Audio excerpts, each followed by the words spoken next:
Welcome, everyone. This is your friend, the DN What If, here with another exciting fanfiction. Today, we're diving into the story of What If Deku Was Raised by All for One? If you enjoy this video, don't forget to hit that like button and subscribe for more fanfiction content just like this. Now, let's get started with the fanfic. Chapter 26, Work on You Sob Story. Summary. Hisashi has the day off. Which is good, because Nezu has turned up on his doorstep with a few interesting theories. Izuku aged 6. Notes. See the end of the chapter for notes. Although All for One was not known to the general public, he was of course familiar to many in the higher levels of law enforcement. And undoubtedly most, if not all of them, believed the hero most suited to take him on, most likely to succeed in the face of his overwhelming power, was All Might. They were very wrong. All Might is undoubtedly powerful, Hisashi will admit. But that is his defining feature. He is strong, yes, and seems to be somewhat familiar with psychology, but there are heroes that could make better use of one for all than some formerly quirkless high schooler.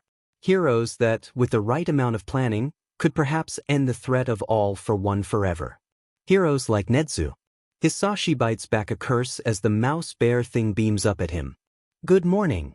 The principal greets him, apparently unaware that Hisashi had some very important plans for the day, plans that did not include strange animals turning up on his doorstep. Since Izuku is safe enjoying a sleepover at the Ida household, being watched by no less than 5 pro heroes, the 2 older Todoroki boys and, most importantly, Kurogiri, he had intended to visit Inko and beg for her forgiveness. He suspects he's only still alive because she isn't sure whether Rei or Ida would be best to take over raising Izuku. Hisashi somehow resists the urge to incinerate the creature and start rooting through the house for anything that might get him drunk.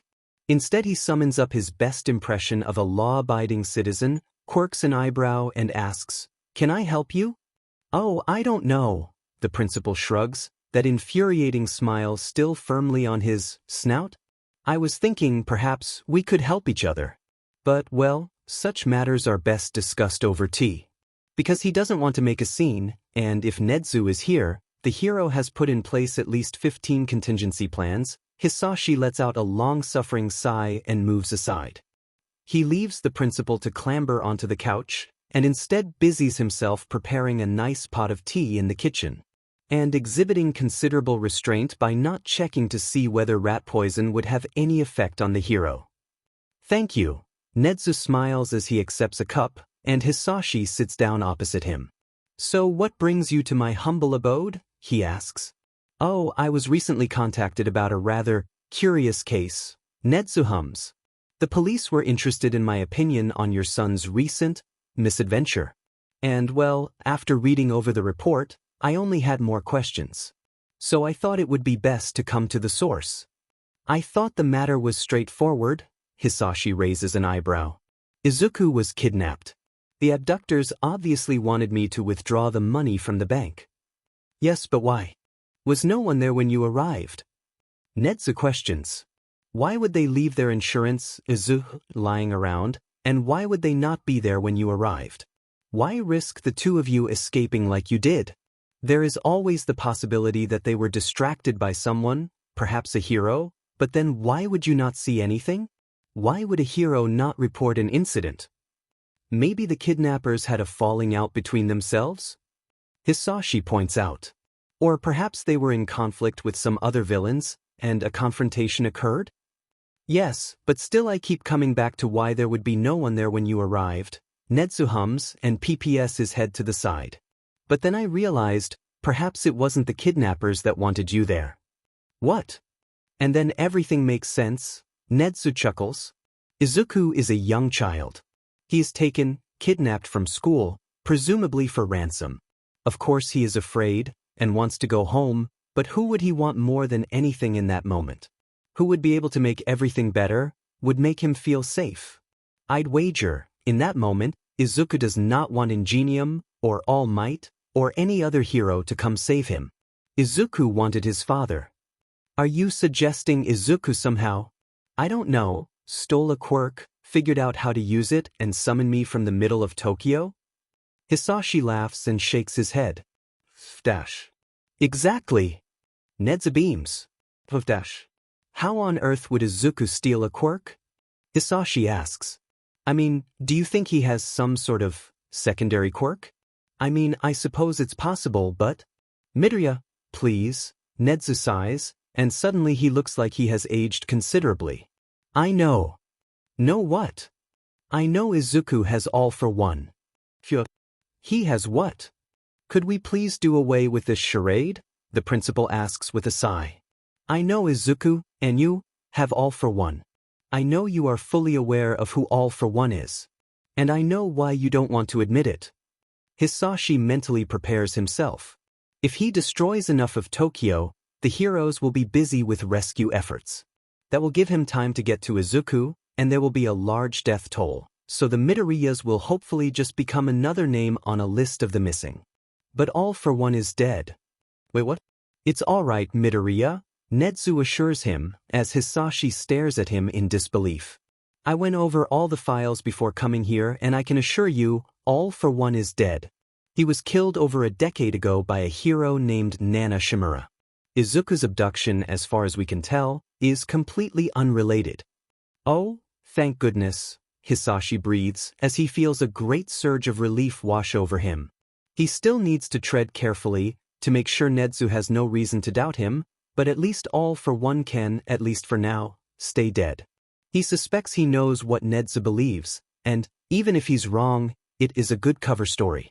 So he takes a deep breath and commits himself to the lie. I wondered why he hadn't contacted me in such a long time. Especially after Izuku was born. I'm sorry we couldn't inform you earlier, Nedzu winces.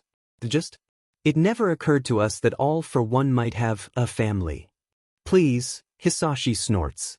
He needs to sell this performance, and if it means making himself into the personification of all things evil, so be it. The word family implies there might have been some affection there. He wanted some way to store quirks, and decided it would be easiest if there was someone else with all for one. I see, Nedzu shakes his head. I am a teacher first, Midoriya. To hear someone had so little regard for any child, let alone their own. I am truly sorry. It was difficult at first, Hisashi sighs, and smiles as his eyes settle on a photo of Inko. This is why I'm doing it. But when I became an adult, he left me alone for the most part. Probably didn't want me to be a target for heroes. When I met my wife, when Izuku was born, it felt like I could leave it all behind me. Could just be the father I never had. But then, he shudders, and it's not entirely an act. But then Izuku was kidnapped, and you made the logical assumption it was all for one, Nedzu quietly finishes. Yes. Hisashi nods. The desperation in his voice, the pain, are real, because he keeps on thinking of a tiny, confused boy locked up in Tartarus. But I couldn't do anything, couldn't tell anyone. I thought he'd taken Izuku and I'd never. It's all right, the principal assures him. I personally checked all the reports. All for one was confirmed dead, his remains identified and buried. There might still be former followers of his out there, but if there are, you probably know them better than me. Not really, Hisashi shrugs, once again relieved he put so much effort into his retirement. I was kept well away from all his shady dealings. The only one I know is Gigantomachia, and he is loyal only to me and Izuku. Nedzu nods, and they sit in silence for a few seconds. Then the hero shifts uncomfortably. I hesitate to bring it up, but have you considered that perhaps it's best all for one ends? I did, Hisashi admits quietly. That, more than anything he ever did as all for one, is probably his greatest shame. Second greatest, his conscience ruthlessly corrects him. But what if Izuku one day has children of his own? What if he realizes I took his quirk? He's all I have. I can't lose him.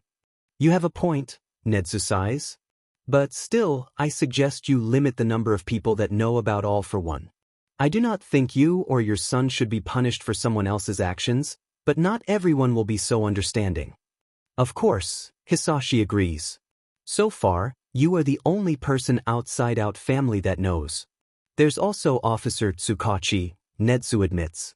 He was concerned about your lies, and contacted me. I explained my suspicions to him, and he agreed that you deserve a chance. Felt it would be good to have someone on your side in the police force.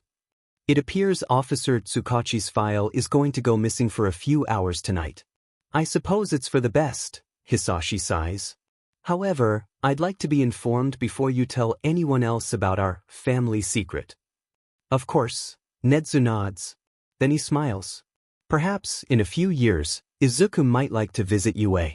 I have to admit, I looked over what information I could, and he sounds like a charming boy. Oh yes, Hisashi smiles. Then he winces at the thought of suggesting a visit to UA. He'd like that. Well, actually, him and his friends want to be heroes when they're older. Oh, wouldn't that be something? Netsu laughs. And laughs. And laughs. Finally, he wheezes, all for one's grandson, a student at UA. I'm just glad it's the grandson, Hisashi snorts. It would be like the plot of some bad movie if it was the son. They exchange smiles and, strangely enough, Hisashi feels better. Lighter. Because perhaps this is for the best. Perhaps Izuku will be able to be honest with his friends and tell them the truth about his quirk. Perhaps Izuku will be able to go to a school where he can train his quirk without worrying about coming up with a cover story. Perhaps Izuku will have teachers he can trust. Perhaps Izuku can even become a hero. Then a warp gate opens, and Hisashi just has time to brace himself. Omi Goshitsu Principal Netsu. Notes. I figured Tsukachi is still a fairly junior police officer, so his superiors thought interviewing Izuku would be good practice. He's not yet met All Might, so didn't know about All for One. I'm assuming Vigilantes takes place when Izuku is older, and that seems to be when Tsukachi and All Might meet. I also figure Hisashi can easily fool truth quirks, but wasn't aware of Tsukachi's ability when he met him. I've also written a chapter 2 for All Might Needs a Hobby. And I've just realized I haven't mentioned, there's fan art for chapter 23. It's in the comments, page 4, done by Clarunder Skordimlight. Well, the temporary return of All for One. Thank you for all the comments and kudos, and Happy New Year. Chapter 27, Sometimes Friendship Hurts. Summary. The boys find out something about Izuku. Izuku aged notes. See the end of the chapter for notes. Tenya always thought he got really lucky with his friends. They are very different people, true, but Tenya liked to think that they could learn from their different experiences, their different perspectives. And if he was even the least bit unsure, that was enough to reassure him. But now, as he settles into his futon, he's not so sure about his own role. Izuku has been released from the hospital for a few days now, and Uncle Hisashi suggested one last sleepover before he goes back to school. Both Izuku and Shoto had loved the idea, but Tenya almost didn't come. He tries not to spoil the mood, but somewhere between dinner and settling down to read comics, the other boys seem to pick up on it. So, for the first time ever, Izuku does not suggest they sneak out for quirk testing, and Tenya just feels even more lost. Because his main role in the past was to prevent his friends from doing anything foolish. And now he doesn't know what he's supposed to do. Finally, Uncle Hisashi comes to tuck them all in. Tenya curls up with his Ingenium plush and watches miserably as the man pauses at the door. But then Izuku's dad shakes his head and leaves, and Tenya settles down to sleep. He hopes he doesn't have any nightmares tonight. They lie in silence for probably an hour. Although he can't sleep, Tenya at some point figures Izuku and Shoto have drifted off. But then he hears Izuku shift. "You guys asleep?" Izuku whispers. "No," Shoto mumbles, although he sounds only half awake. "Tenya." "I'm awake," Tenya answers quickly. He doesn't want to talk, but he also doesn't want to lie to his friends. He pulls his Ingenium plush closer. For a minute, they all lie there quietly.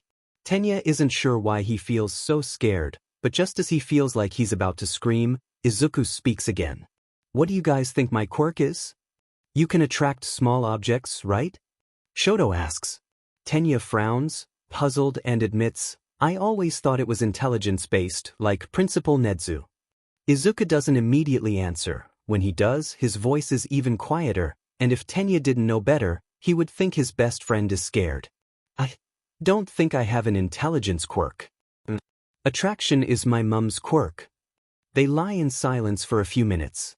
Tenya can't quite figure out why Izuku sounds so unsure. He does know Izuku's quirk didn't manifest until a few months ago, but Uncle Hisashi sat them all down and explained that quirks are weird. Sometimes they take longer to appear. And it didn't matter, anyway. Tenya loved Izuku when he thought he had a quirk that made him smart, so when Izuku arrived at school, excited about his new quirk, Tenya was just happy for his friend. He knows he should speak up now, because Izuku is obviously unsure about something, but he isn't sure what to say. And honestly, he isn't quite sure if he feels up to comforting someone else. You got your quirk from your mom, Shoto states. So, Izuku laughs, but it's a small, wet sound, and Tenya suddenly realizes his friend must be crying. It makes something painful settle in his stomach. Attraction is my mum's quirk. Literally. When she got sick, she gave it to my papa, and then he gave it to me. Tenya's brain screeches to a halt. Your mum could give her quirk to someone? Shoto asks, and his tone makes it clear that he's struggling with the idea too. Not quite, Izuku chuckles, and Tenya feels tears in his eyes as he realizes how forced it sounds. My papa can take quirks. So mum asked him to take her quirk and give it to me. Say something. Only I'm like papa, I can take and give quirks too. Say something. Tenya tries to think of something to say, but the idea of someone able to take quirks at will. It's scary. Tenya can't help but imagine a villain with that quirk, and he clutches tightly at his plush. And then he fully understands what Izuku just told them.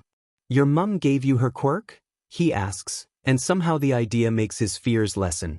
He thinks about the picture of Auntie Inko above Izuku's bed, and it fits. He can picture the smiling, kind woman of Uncle Hisashi's tales wanting her son to get her quirk. That's awesome. Yeah, Shoto agrees. She must have loved you a lot. Like she wanted to always be with you, Tenya soldiers on. It's really nice. Thanks, Izuku sniffs. None of them mention the whole quirk-taking thing. Tenya? Tenya. Tenya. Tenya jolts awake, panting, and scans the room. Shoto is still asleep on his futon, but if he squints, he can just make out Izuku leaning over the foot of his bed, staring at him. The sight calms Tenya, and he tries to get his breathing under control. Alt 41 isn't real. There is no villain that can steal quirks. Izuku is safe. You alright? Izuku whispers, concerned, and suddenly it's too much. Suddenly Tenya can't hold back the tears anymore, can't pretend he's a good friend, because he's not. Izuku was taken from under his nose. Izuku couldn't trust him with the truth about his quirk. Tenya promised himself he'd be the best friend ever, and now he can't help but think that maybe Izuku would be better off without him. Maybe Izuku and Shoto would be better off without Tenya there, always ready to spoil their fun. Hey, come on, let's get a cookie. Tenya doesn't really want a cookie, but it's obvious as they slip out of the room that Izuku isn't quite sure what to do. Normally, it's him or Shoto that end up crying, and Tenya is tasked with comforting his friends. But this is the first time their roles are reversed, and it just makes Tenya feel worse. Halfway to the kitchen, they decide they don't really want anything to eat. It's past 1 in the morning and everyone else is asleep, but they end up hiding behind one of the couches in the living room, Tenya clutching his Ingenium plush and Izuku attracting his All Might figurine from one hand to the other. Tenya understands now why Izuku always seems to attract things when he's feeling nervous. Did you have a nightmare? Izuku whispers. Tenya nods and wipes at his eyes angrily. Izuku was the one taken and Tenya's his friend. He should be the one doing the reassuring, not making Izuku feel worse. It's all right, Izuku whispers and manages a small smile. I've been having them too lately. That just makes Tenya feel worse. They sit in silence for a few minutes. Tenya? Izuku finally speaks again. He sounds quieter, more unsure. Are you mad at me? What? No. Tenya exclaims, a bit louder than he meant to. He sniffs and wipes at his eyes. You should be mad at me. Why? 'Cause they took you. Tenya sobs. He hasn't told this to anyone. Not to Tensei, not to his mum, nobody knows. And now he can't hold it back anymore. 'Cause I was right there and they took you. And I didn't do anything. Izuku puts his arm around his shoulders and waits until Tenya's calmed down a bit. And then in a quiet, firm voice, he points out, "We're 6. What? We're 6, Izuku repeats. You did do something, didn't you? You got a teacher. And she called the police. Yes, but 6. I know, but 6. I should. 666. Tenya snickers and he pauses, surprised. He glances over at his friend, and Izuku just grins at him. Tenya can't help but feel a little better. Because sitting here like this, it's almost a mirror reflection of their early days. He remembers Izuku, sad and missing his mum at daycare, and remembers his own awkward attempts at reassurance. Maybe he isn't such a bad friend, if Izuku felt anything like he does now. I mean, if I get kidnapped when we're heroes, and you don't do anything, I'll probably be mad, Izuku shrugs. But we're not heroes yet. Yeah, Tenya nods. He frowns as he stares at Izuku, as an idea slowly takes shape in his mind. Izuku shifts awkwardly, obviously uncomfortable with the scrutiny, and, "I want you to take my quirk." What? Izuku gasps. Not now, Tenya shakes his head. His idea. He hurries on, keen to explain. But if someone is going to kidnap you or hurt you, I want you to take my quirk. 'Cause then you can get away. Izuku stares at him, wide-eyed. Then he sniffs and laughs, and Tenya is relieved to recognize the wide grin that means this is just another instance of happy tears. Oh, but you're the bestest friend ever. No, you are. No, you are. No, Shoto is the bestest friend ever and you two need to get back to bed.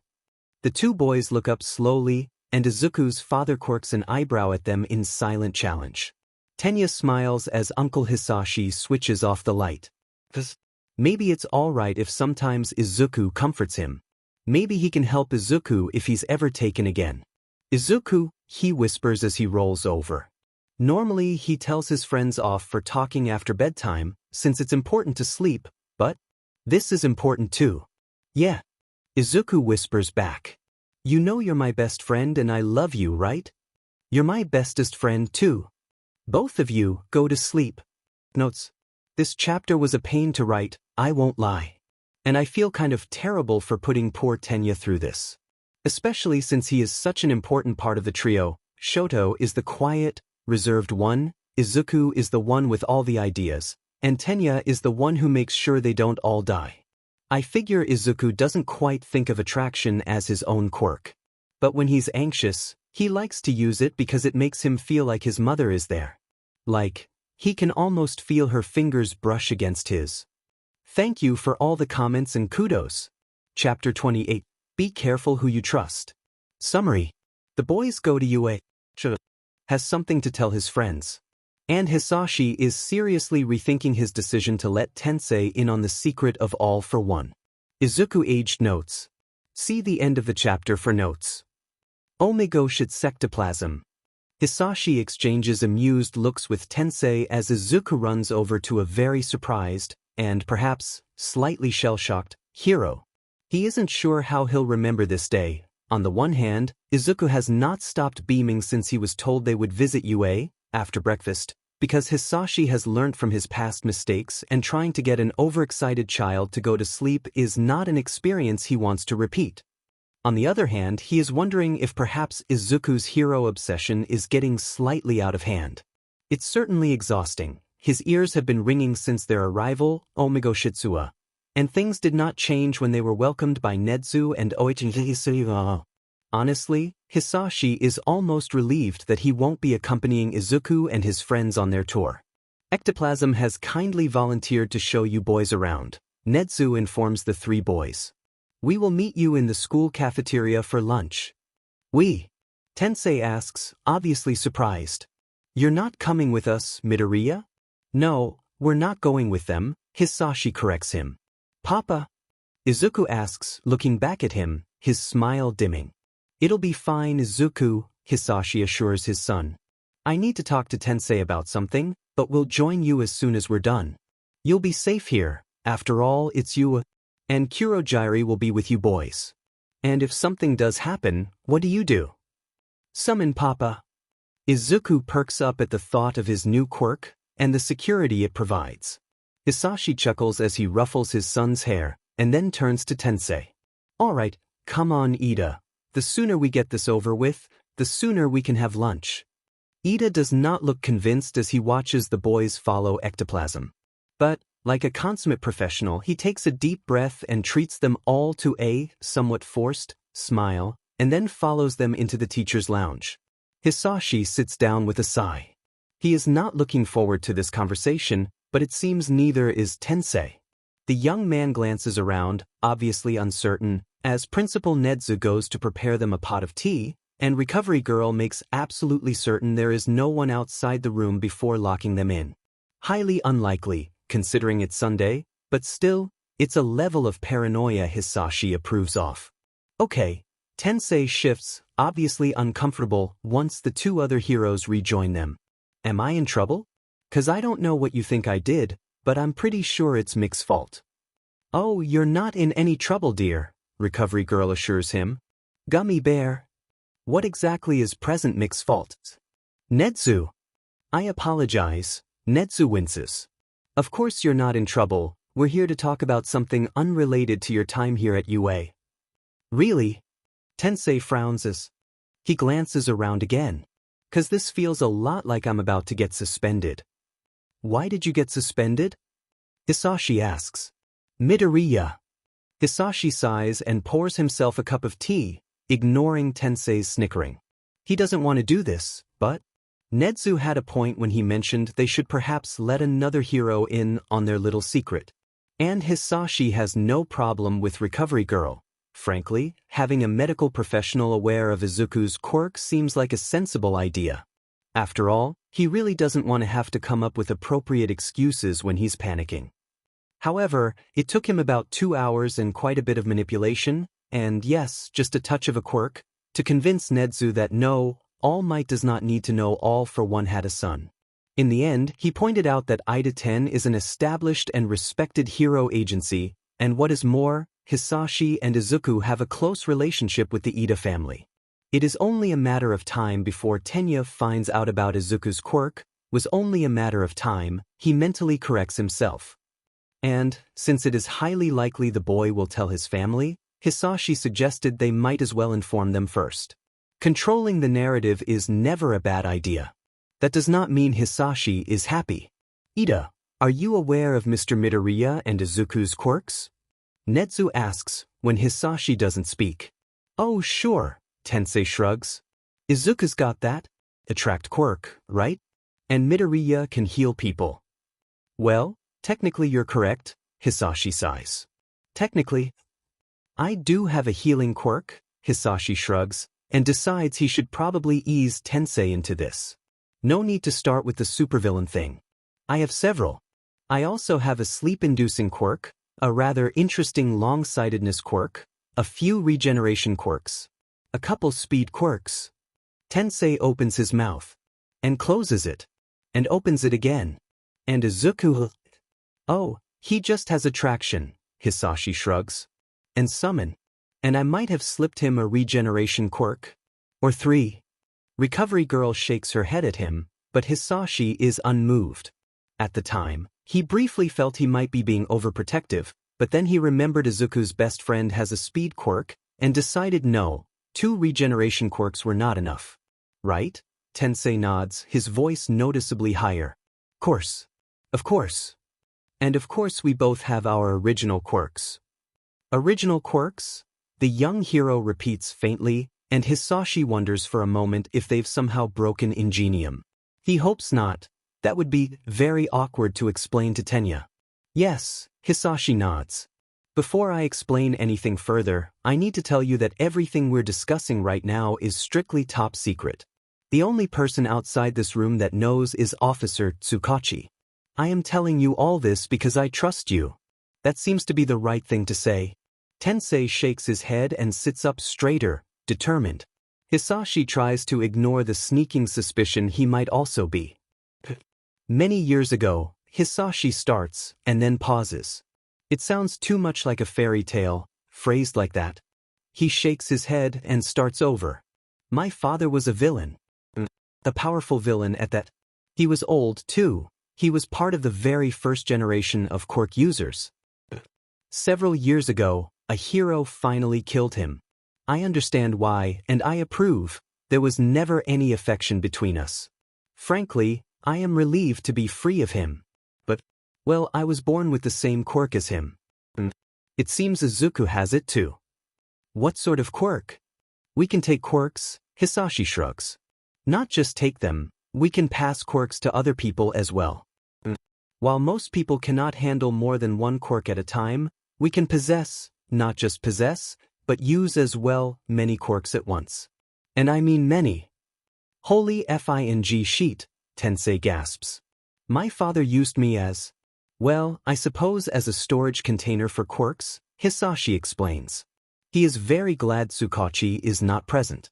I'm not sure exactly how many, but several dozen quirks. Technically, he isn't lying. He stopped counting around the 300 mark. That is several dozen. Holy fing sheet, Tensei repeats. Your father? What was his name? He was what you might call an underground villain, Netsu explains. He sighs and continues, the government was trying to prevent panic. Very few heroes were informed about his existence. His quirk was named after him. He was called All for One. For a minute, Tensei stares at Hisashi.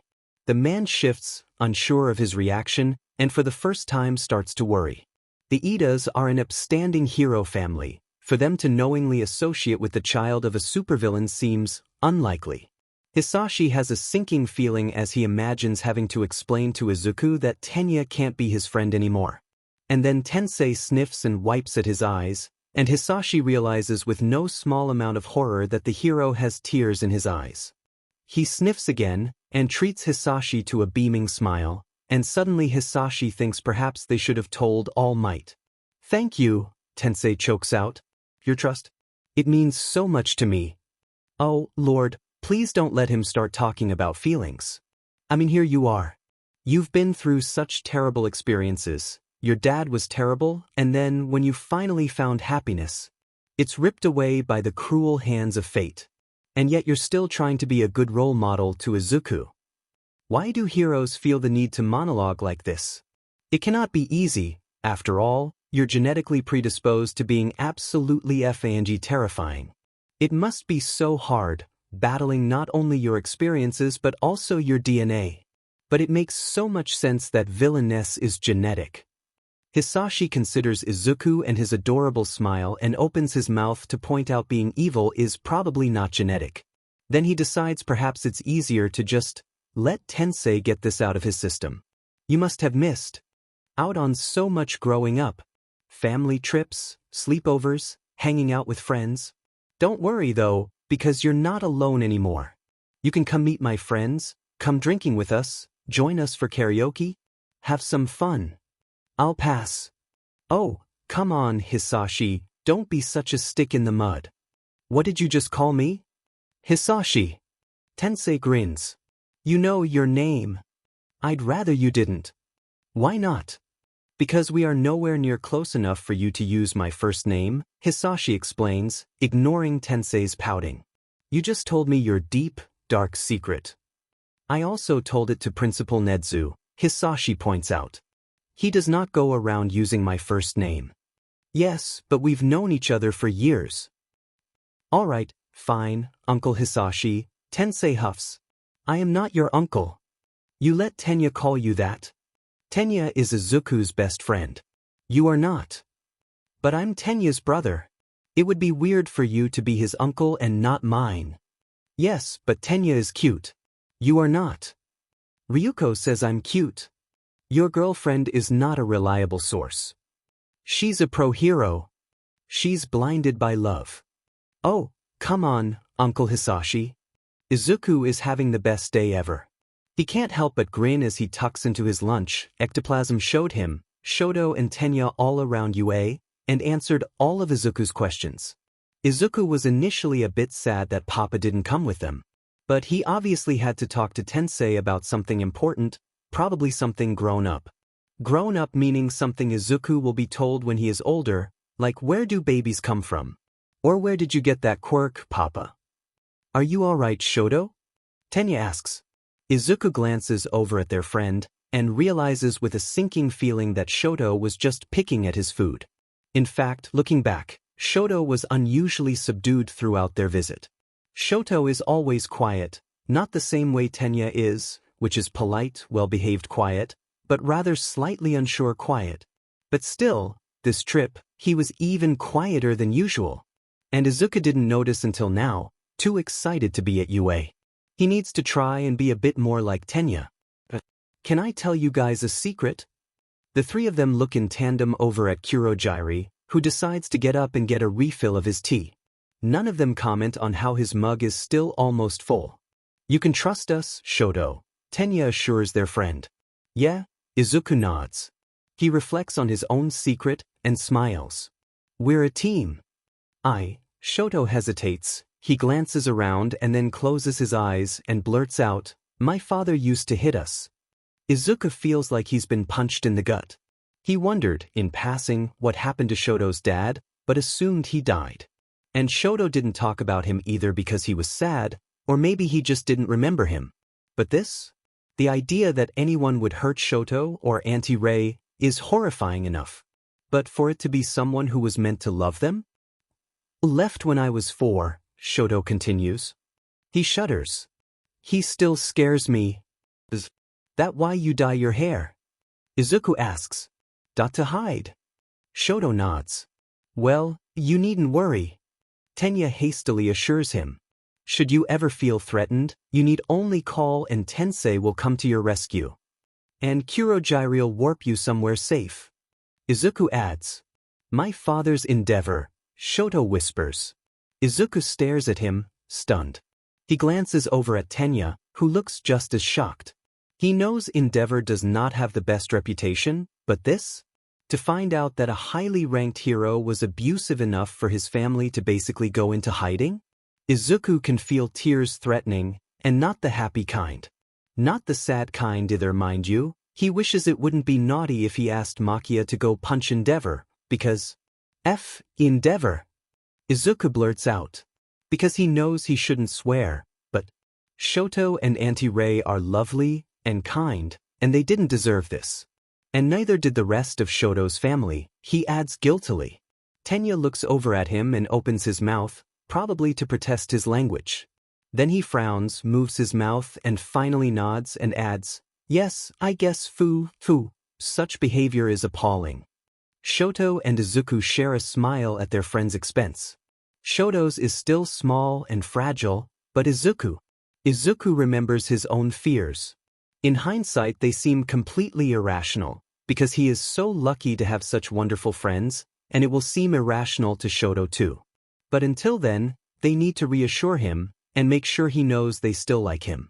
Because it's not his fault he got stuck with a mean JRK for a dad, and it's not like they even have to see Endeavor.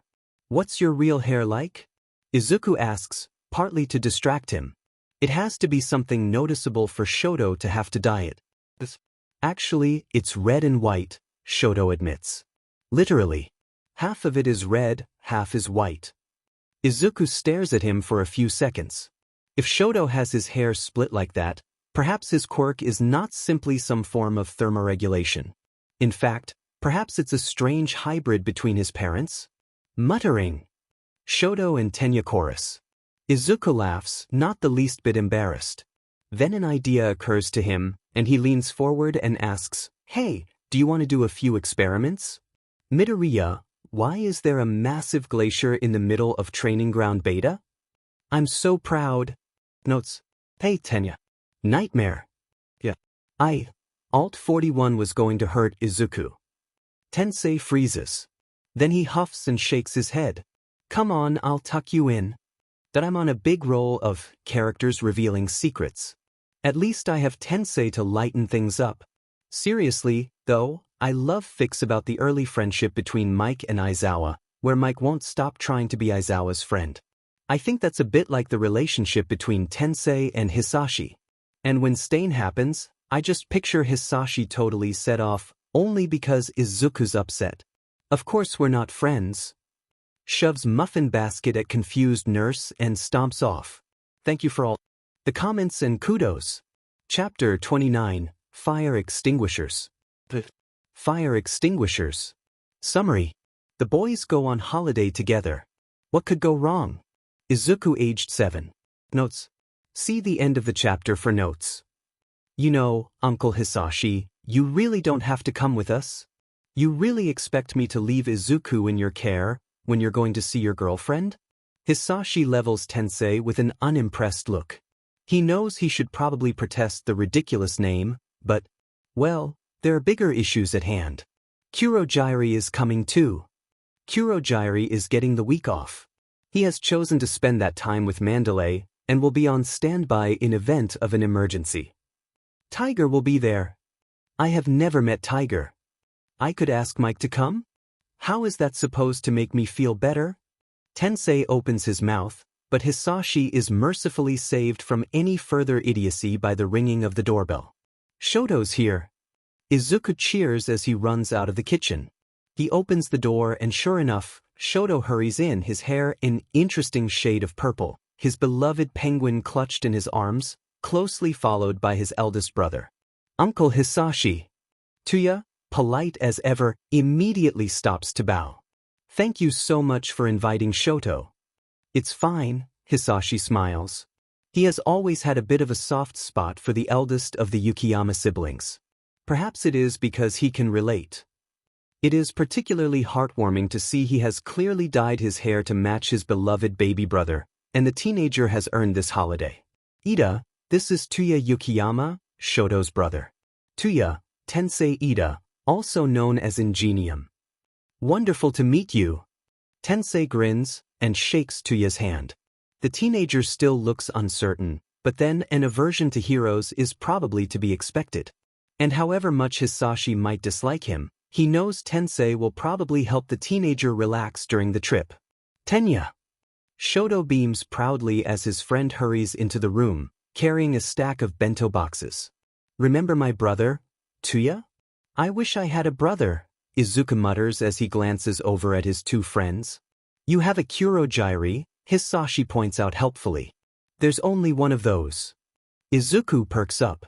Kurogyri, who has himself just emerged from the kitchen, levels Hisashi with an unimpressed look. Hisashi doesn't really pay him much attention, because Kurogyri can deal. Do we have everything? He asks instead. Yes, sir, Kurogyri nods. Yep. Tensei grins. Makia. Izuku calls. All right, Hisashi takes a deep breath as Makia lumbers into the room. He is about to spend a weekend surrounded by heroes, and he won't even be able to get drunk. This is going to be bad. Let's go. Tensei. Pixie Bob launches herself at her boyfriend the moment he has stepped through the warp gate. I missed you so much. Gross, Shoto mutters as he ducks past the young couple. Hisashi agrees. He would also like it to be noted for the record he was right. Good to see you again. Midoriya. Mandalay steps forward, a kind smile firmly on her face. Then she glances past him, and her smile gets even bigger. Hi, Izuku. It's wonderful to see you again. Hi, Mandalay. Izuku greets her with a beaming smile, and then immediately gestures to the very obviously uncomfortable Tuya. This is Tuya. He's my cousin. And of course the big one is Gigantomachia, Midoriya's bodyguard, Kurogyri adds. Hello. Gigantomachia beams. A pleasure, Mandalay nods, not even the least bit taken aback by the giant. She gestures towards the two heroes standing by the building. My teammates, Tiger and Ragdoll. You obviously know Pixie Bob. Yes. Hisashi nods, very pointedly not looking in the direction of the young couple. Papa, Papa, he feels a small hand tug on his sleeve and looks down at Izuku. Can me and Shoto and Tenya go play? Please? Please? Hisashi should probably suspect something. But it's not like Izuku hasn't met the Pussycats before, and it has been a while since he last spent time with Shoto. And what trouble can they get into in the middle of a forest? They probably just want to play heroes, again. So Hisashi smiles and nods. Izuku cheers and gives him a quick hug, and then turns to dash off into the trees. Hisashi watches him go and calls out, "Gigantomachia?" "Yes, Lord." Gigantomachia beams as he hurries after the three boys. Hisashi thinks nothing of it. He exchanges further pleasantries with the heroes, and then he and Tuya carry the bags through to their rooms.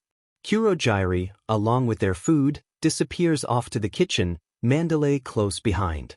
Hisashi does not want to know where Pixie Bob and Tensei have vanished off to. He considers everything and then hurries back outside to ask Ragdoll a few questions about her quirk, because he might as well take advantage of his temporary freedom. Tuya initially looks rather lost, hovering next to them, obviously uninterested in the subject, but also unsure what to do with himself. Tiger comes to the rescue, and soon the two of them are excitedly discussing martial arts. Hisashi pauses to consider his next question and glances over at the teenager, relieved to see him relaxing. And then something hard and fast barrels into him, sending him crashing to the ground. "What the hell?" he mumbles as he slowly rolls over. Tuya and the two heroes are staring at him, wide-eyed, obviously unfamiliar with the chaos that comes part and parcel with Izuku. "Uncle Hisashi." Tenya wails. "We didn't mean to." "What?" Hisashi jerks upright, pain forgotten. As he looks out in the direction Izuku went, he spots a worrying amount of smoke. "Tuya, get an extinguisher," Hisashi shouts, even as he takes off. As he barrels through the trees, calling on every speed quirk he picked up, he can't decide what might have happened. Could the boys have been playing and Shoto got startled? Could Izuku have asked his friend to participate in an experiment? Could they have been attacked? Almost collapses out of sheer relief when he emerges into a clearing and spots Izuku and Shoto, both obviously hysterical. There are several trees lying uprooted in the center of the clearing, as if some giant threw them there, and Gigantomachia is trying desperately to put them out. "Good work, Gigantomachia." Shoto frees it. Hisashi yells as he sprints towards the boys. "I can't." Shoto wails. "Izuku has it." Hisashi doesn't have to ask what it is. He grabs onto Izuku for a few seconds, and then he's taking off again, half hot, half cold, ready for action. It takes no time at all to encase the trees in a huge block of ice, and then all of a sudden the crisis is over. Hisashi is so exhausted as he turns back to the children. His legs are shaking and he feels like he's about to collapse, but it's alright, because Izuku is safe. A hysterical, sobbing mess, but safe. "Come here," Hisashi sighs as he crouches down. Izuku is there almost immediately, clinging to him. Hisashi allows himself a few seconds to just breathe and convince himself that Izuku really is safe, and then pulls Shoto in to join the embrace. That is how Tensei finds them when he comes crashing out of the woods, a fire extinguisher at the ready, a large number of leaves and branches sticking out of his hair, and several cuts to his face. He manages to stop before he barrels into Gigantomachia and looks around, obviously confused. "It's all right," Hisashi calls out. "We put it out." "Thank goodness." Tensei breathes and sways worryingly. "You guys hurt?" Hisashi gently extracts himself from the boys. Izuku's shirt is rather singed on one side, and Shoto looks worryingly pale, but they're fine. Hisashi manages a smile. "Gigantomachia?" "I am sorry, Lord," the giant wails. "Don't be silly," Hisashi sighs. "Come on, any burns?" "I failed you." "Machia's hurt." Izuku realizes, and bursts into tears again. The giant freezes. Hisashi barely resists the urge to smile as he watches the curious expressions on Gigantomachia's face, and instead turns to his son. "Oh, Izuku," he sighs. Machia should have known better though. Maybe he should just go sit in timeout. Izuku hesitates for just a split seconds, and Hisashi almost laughs. Because he's pretty sure Izuku knows what he's trying to do. Then Izuku shakes his head. "No, it was my fault. And Machia's hurt. And I don't want him to be hurt." Gigantomachia perks up. "Well, I don't know." "No." Izuku actually stamps his foot. "You have to heal him, Papa." "I won't hug you anymore." Hisashi doesn't have a chance to respond, because suddenly Gigantomachia is right there, wide-eyed. Hisashi chuckles as he easily heals the burns on the giant's hands, and then turns back to Tensei. Did you just use your son for blackmail? Of course not, Hisashi huffs, amused.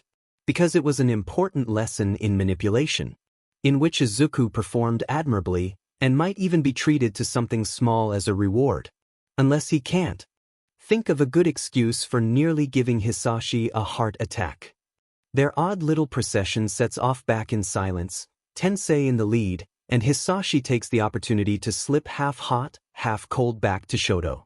The boy stumbles and glances back at him, and Hisashi raises his finger to his lips. Shoto smiles and nods. Hisashi almost laughs out of sheer relief. He knows the boys are aware of Izuku's true quirk, but aware and accepting are two very different things. If Shoto was willing to lend Izuku his quirk, because he's fairly certain Izuku would never steal a quirk, especially from a friend, it feels like an occasion. It feels like the boys have accepted him, scary quirk and all. Hisashi has been meaning to start teaching Izuku more about All for One this trip. Perhaps Tenya and Shoto will be willing to help, if he gives them a few tips in return. Shoto! Tuya sprints over to his brother the minute he sees them, and Hisashi laughs as he watches the teen fret. Kurogyari is comforting a sobbing Tenya, the pussycats clearly on standby. Tensei immediately hurries back to his brother, shoving the extinguisher at Tiger as he passes. Hisashi takes the opportunity to pull Izuku back, Gigantomachia hovering nearby to make sure they are not interrupted. Izuku, what exactly happened? Izuku shifts anxiously, avoiding eye contact, and Hisashi sighs at such a clear admission of guilt. Izuku, quirks can be dangerous, he explains as he crouches down. You could have been hurt. I'm sorry, Papa, Izuku sniffs. I just wanted to see how it works. I know, Izuku, Hisashi brushes his hand over Izuku's curls. But you're too young, all of you, to be using quirks without an adult. And you know Gigantomachia doesn't count. He considers his next words carefully, and pulls Izuku into a hug. Izuku, I was so scared. What if something happened to you? What if Gigantomachia didn't react so quickly? What would I do without you? Izuku starts to cry again, even as he clings to his father, but at least he seems to have got the message. I'm not going to stop you boys from using your quirks this weekend, Hisashi states once Izuku has calmed down. But I want there to be at least 2 adults while you're practicing. And, as punishment, you are not allowed to use any of your quirks without me. Understood? Yes, Papa, Izuku nods. Are you going to take them? Hisashi is tempted. Because Izuku might not have even a fraction of all Hisashi's quirks, but he has the one quirk Hisashi wants more than anything, more than even one for all. But he's trying, so he smiles, and presses a kiss to Izuku's forehead. No, Izuku. I trust you. Izuku beams. Notes. 45 minutes earlier. Come on. Izuku grins. Experiment time. Shoto, can you show me how your flame works? I don't know. Shoto shifts awkwardly. Are you sure this is safe? Tenya asks. We're in the middle of a forest, Izuku points out. And Shoto can always freeze any fire. That I don't like it. Shoto admits. It's kind of scary. Well, you should start trying to grow accustomed to it, Tenya points out. Even if you never use it when you become a hero, an understanding could greatly help you. Izuku, you take it? Shoto suddenly smiles. You can see how it works, and then you can tell me. Really? Izuku gasps. Thanks, Shoto. I firmly believe that in the Midoriya household, grounding taking every single quirk Izuku has except for that regeneration quirk, because Izuku is Izuku, and summon, because Hisashi is paranoid. Thank you for all the comments and kudos. Chapter 30, Practice Makes Perfect. Summary. Hisashi has come up with a fun way for Izuku to practice using All for One. Izuku aged 7. Notes. See the end of the chapter for notes. Izuku is bored. It is rather surprising, since he is on a camping trip with his family, 2 best friends and no less than 5 pro heroes, but it's the truth. Because Tenya is running laps with Tensei, and Shoto and Tuya are training in the clearing under the watchful eye of Papa and Tiger and Pixie Bob, with at least 3 fire extinguishers on hand. And, since Izuku is the only member of their trio without an older brother, he's stuck inside, reviewing quirk analysis, Volume 1 at the kitchen table, where Kurogyri can watch him. While Kurogyri and Mandalay are acting couple Y. He normally likes quirk analysis, Volume 1. He wasn't aware when they were working on it, but Papa included a lot of extra information that he didn't think of, both about others and his own quirk. Today, though, it's kind of boring. He's just flipped the page to read about Black Whip, which Papa must have seen on TV when he was younger, when he hears Papa call him. He immediately slams Quirk Analysis, Volume 1 shut and bolts out of the kitchen. "Can we practice now?" he asks as he emerges from the building. He really wants to see just how far his quirk can reach. "Oh yes," Papa grins as he ruffles his hair. "In fact, I thought we could play a game." "A game?" Izuku hurries after his father. "What sort of game?" "I call it Capture the Quirk," Papa states as they reach the others. Tensei groans. "Basically, it's like Capture the Flag," Papa explains, without missing a beat. "I'll be on one team and Izuku on the other. If you have your quirk taken, you're in jail. You can only move again when you get a quirk again. No, it doesn't have to be your original quirk." Izuku lowers his hand. Then another idea occurs to him. "But then you and me'll never be out. We'll each have one quirk that if taken, means we're in jail. You are still allowed to take and give quirks, but can only move if you get the original quirk back," Papa explains. Then he grows serious. "A few important rules. All quirks must be returned once the game is over. If I say the game is over, stop immediately. The only people allowed to have more than one quirk at once are me and Izuku. Understood?" "Yes." Izuku, Shoto, Tenya and Tuya chorus. "This is so weird," Tensei laughs as he shakes his head. "But what's the big deal? If we have more than one?" "2 words, brain damage." Tensei pales. "Think of it this way," Papa explains. "Your body isn't designed to handle the stress of more than one quirk. Mine is. You might manage a second quirk, since you're young and fit, but more will probably send you into shock. And Tenya and Shoto are still children, the strain could very well kill them. Everyone, only one quirk at a time. Ragdoll, Mandalay and Kurogyri won't be playing, but agree to monitor them in case of an emergency. Teams are decided by Papa, and Izuku, Shoto, Tensei and Pixie Bob hurry off to their base to discuss strategy. Then Papa whistles and the game begins. Izuku is bored. He lasted all of 3 minutes. Then Papa stole the glow-in-the-dark quirk he'd been given, and now Izuku's stuck in a clearing, unable to help his team. And it's not like Izuku can get the quirk back. Papa has a firm hold on it, and his own nominated quirk, and a few others that must be important. Trying to get any of them feels rather like Izuku's trying to wrestle with a mountain. Izuku flops onto his back. He can sense Papa easily with All for One, especially since he feels so different from everyone else. It's hard to explain, but Papa's kind of like someone took all of Izuku and Tenya's Legos and made a big, ginormous block out of them all. As Izuku ponders it, he senses Papa pick up another quirk. And then he has an idea. Papa doesn't take summon ever, just in case, so Izuku quickly uses it to get Tensei, Shoto and Pixie Bob back. He quickly gives Shoto a healing quirk, and then he tells them his plan. Pixie Bob's eyes widen, and Tensei grins and ruffles his hair. Papa is busy guarding a few specific quirks, so Izuku just grabs as many of the others that he can and yanks them away. It makes his head spin, so he lies back down, but at least stage 1 is complete. He's keeping close watch on his team's quirks, so when he feels Tensei's quirk vanish off into the confusing mess that is Papa, he picks out a new one and shoves it to where he last remembered the hero. He spots a quirk he doesn't recognize and takes it. He's getting a little lightheaded as he feels Shoto. "Izuku!" Izuku grunts. His head hurts, and his chest aches, and his quirk feels painful.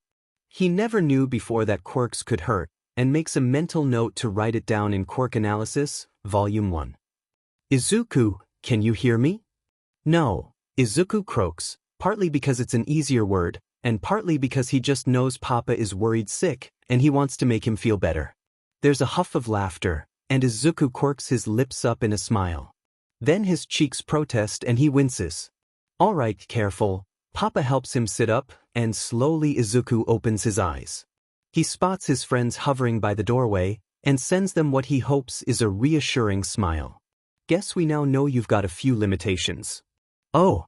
Izuku perks up because he needs to update his notes.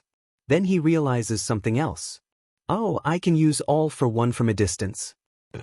I'm not sure how far. Really? Papa gasps. Then he seems to think of something. What about when you took those 24 quirks? 24. Izuku gasps. He frowns and crosses his eyes as he pokes about, and realizes they're all gone. Oh.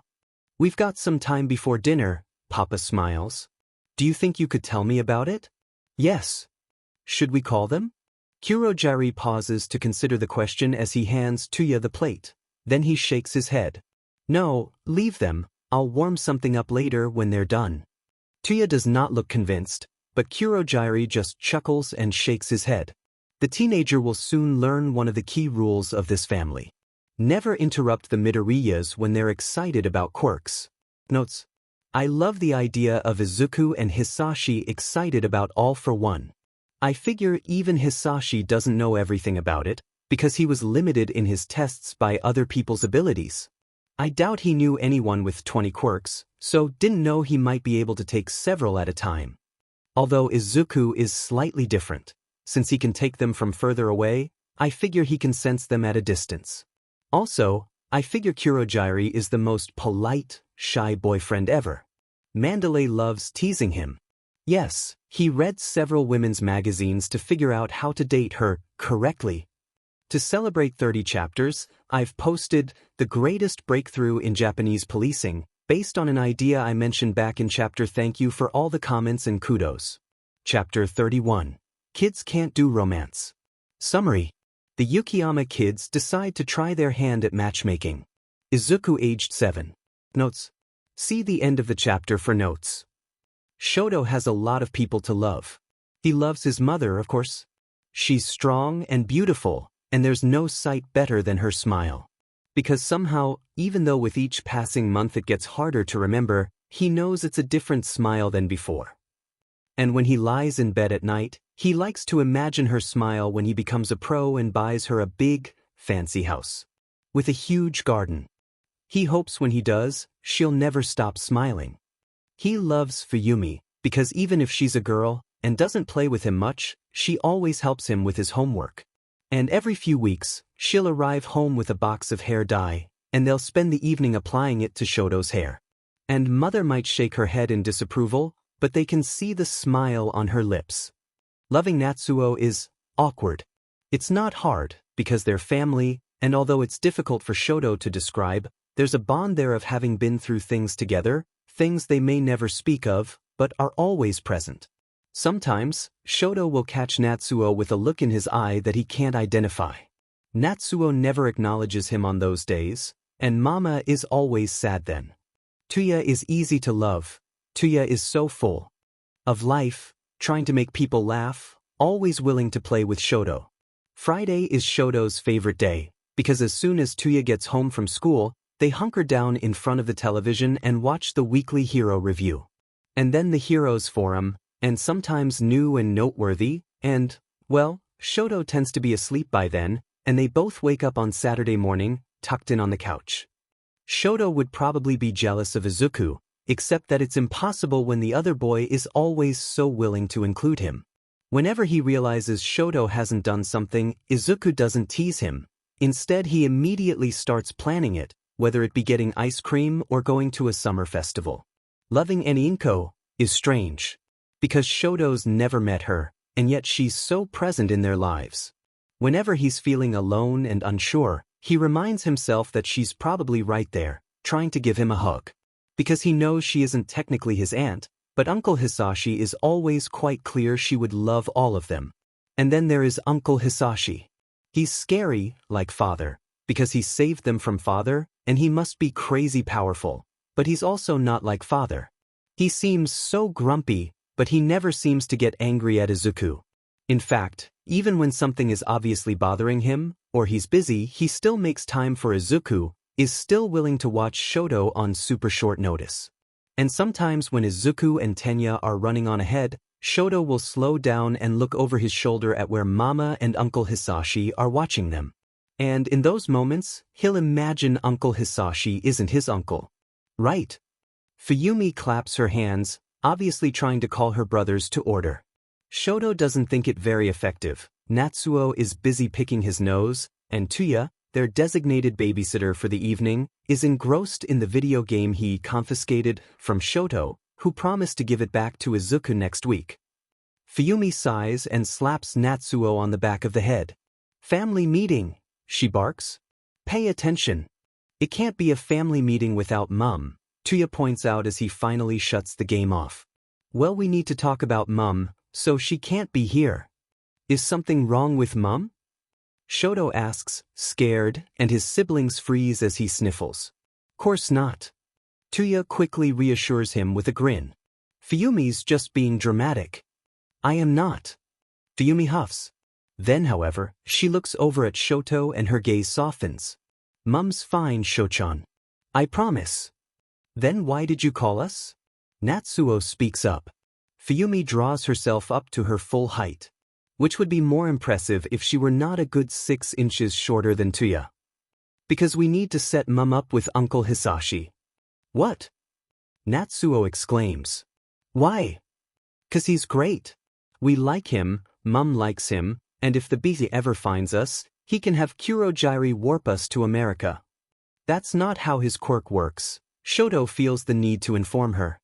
"He can only warp over a distance of something like 200 miles. He can warp us to Fukushima," Tuya corrects with a laugh. "But seriously, why? Don't you think Mum has a soft spot for him?" Fuyumi asks. "I mean, she always smiles when we meet up with them, and they always talk when we get together with the Midoriyas." "He does seem to like her," Tuya admits with a frown. "He always remembers her birthday, and he sometimes has Kurogyri bring takeaway when she works late without her asking." "Then it's settled," Fuyumi declares, even though it's not. Shoto just hopes he'll get to be the ring bearer. Of course Izuku is quickly recruited. He seems pretty keen on the idea of being Shoto's brother, especially since he's the only one out of their trio without siblings. And because Shoto never really spends time with only one of his friends, Tenya has to be informed as well. Soon they realize none of them have any experience with romance, and, since they need an adult who might know about it, they turn to Tensei, who laughs for a good 3 minutes and then agrees. At some point they realize Kurogyri has drifted into their circle of co-conspirators, and after much hemming and hawing he admits he's hoping to pick up a few pointers. They would ask Makia to join their ranks, but according to Izuku, the giant is terrible at keeping secrets. They decide a nice, candlelit dinner is the perfect first date. Fuyumi has been learning to cook, after all, and they can simply get everything ready, invite Uncle Hisashi and Izuku over and then hide in one of the bedrooms. Unfortunately, they forgot all about the smoke detectors. So when Tuya lights up his arm, because why keep matches in the home when 2 residents have fire-based quirks, they have maybe 3 seconds before the alarm starts blaring. They quickly agree that the best course of action is to claim Shoto got startled and accidentally set fire to a cushion. Tuya singes it on the way out of the apartment. Mother just sighs and, once the fire brigade has cleared the building, calls Kurogyri to pick up some takeaway. Undaunted, they settle on a trip to the cinema as Plan B. They can go see the new All Might movie with Izuku, and the adults can go to a cafe to wait for them, or go see the romantic comedy Mother has been looking forward to. This time, Uncle Hisashi thwarts them, without even knowing. When Kurogyri arrives with Izuku, because apparently Uncle Hisashi had to work, they decide he might as well take some time off. When they suggest this to the Warper, however, he almost has a panic attack at the idea that he leave the boy with the Yukiyama kids, unsupervised. They end up buying him a large green tea and missing all the ads because they need to talk him through breathing exercises. Once they do go in, Izuku has to hold his hand through the whole screening. The less said about Plan C the better. Long story short, the 4 of them have to hide in a handicapped toilet for an hour, till Shoto creeps out. In search of a phone signal. Love is, apparently, a lot harder than it looks. How about a picnic? Tuya suggests. That's a couple Y thing to do, right? It's February, Natsuo points out as he snags another biscuit from the plate. And there's 2 feet of snow everywhere. How about that exhibition about early heroes? Izuku suggests with a beaming smile, and everyone groans. The boy promptly shuts his notebook and crosses his arms with a pout. Cat cafe? Fuyumi suggests, slightly desperate. I mean, everyone likes cats, right? Mama's allergic, Shoto reminds her. Everyone sits in silence for a minute. Perhaps a simple coffee date would be best? Great idea, Uncle Hisashi. Tensei grins. Everyone freezes. Notes. The lesson here is, if you're planning something Hisashi would not approve of, don't brainstorm in his kitchen. Also, Plan C failed cause the kids almost ran into Endeavor. Shoto was sent for help because he's least recognizable, since he has grown and dyes his hair, and if Endeavor approaches him, he can scream bloody murder and people will just assume Endeavor's trying to abduct him. I'm going to be honest, this past week has been exhausting. And I think I'm coming down with something. But whenever I read your comments, it just gives me a little energy boost. So thank you to everyone who has read, left kudos or commented. Chapter 32. Sometimes, the lesson doesn't quite stick. Summary. Oh look, Izuku has picked up another stray. At least this one isn't a hero yet. Izuku aged 7. Notes. See the end of the chapter for notes. Hisashi would like to think that Izuku is a smart child. That after making a mistake, he will learn from the experience and grow, and avoid making it again. Hisashi is apparently very wrong. Do you remember what happened the last time you picked up a stray? He asks, flipping on the kitchen light and leveling Izuku with an unimpressed stare. Izuku freezes with his hand in the cutlery drawer. Hisashi sighs, and takes the opportunity presented by the better lighting to duck down and take a good look at the small figure crouched under the table. And then he spots something about the unfamiliar child that has him stiffening. What is that? Izuku seems to catch onto the cold fury in his father's voice. And, showing an exceptional situational awareness and manipulation that deserves an extra helping of dessert, he answers honestly with a frown, in his saddest voice, a muzzle. Hisashi is a mature, responsible parent. He has perfect control of his primal urges, and any action he takes is always after careful consideration of said action's consequences on Izuku. Oh, Inko would want him to kill the BSRD responsible. Kurogyri, he calls, screams. Kitchen. Now. He turns back to the 2 boys, ducks down again, takes stock of the purple-haired child, and decides he can't be too careful. Gigantomachia. Battle stations. Is something wrong, sir? Kurogyri asks as he warps into the kitchen, dressed in his flannel pajamas. There is a muzzle, Hisashi hisses in a tone that makes it quite clear he takes it as a personal slight on that child. Kurogyri takes stock of the situation and wordlessly begins making them all cocoa. I am ready, Lord. Makia bellows from the front door, and Hisashi pauses for a second. Then he decides that no, he is not overreacting. Reasonable force is a truly wonderful thing. Right? He turns his attention back to Izuku, and realizes the other child is still hiding under the table. Is he going to stay there all night? He's scared. Izuku frowns and crosses his arms.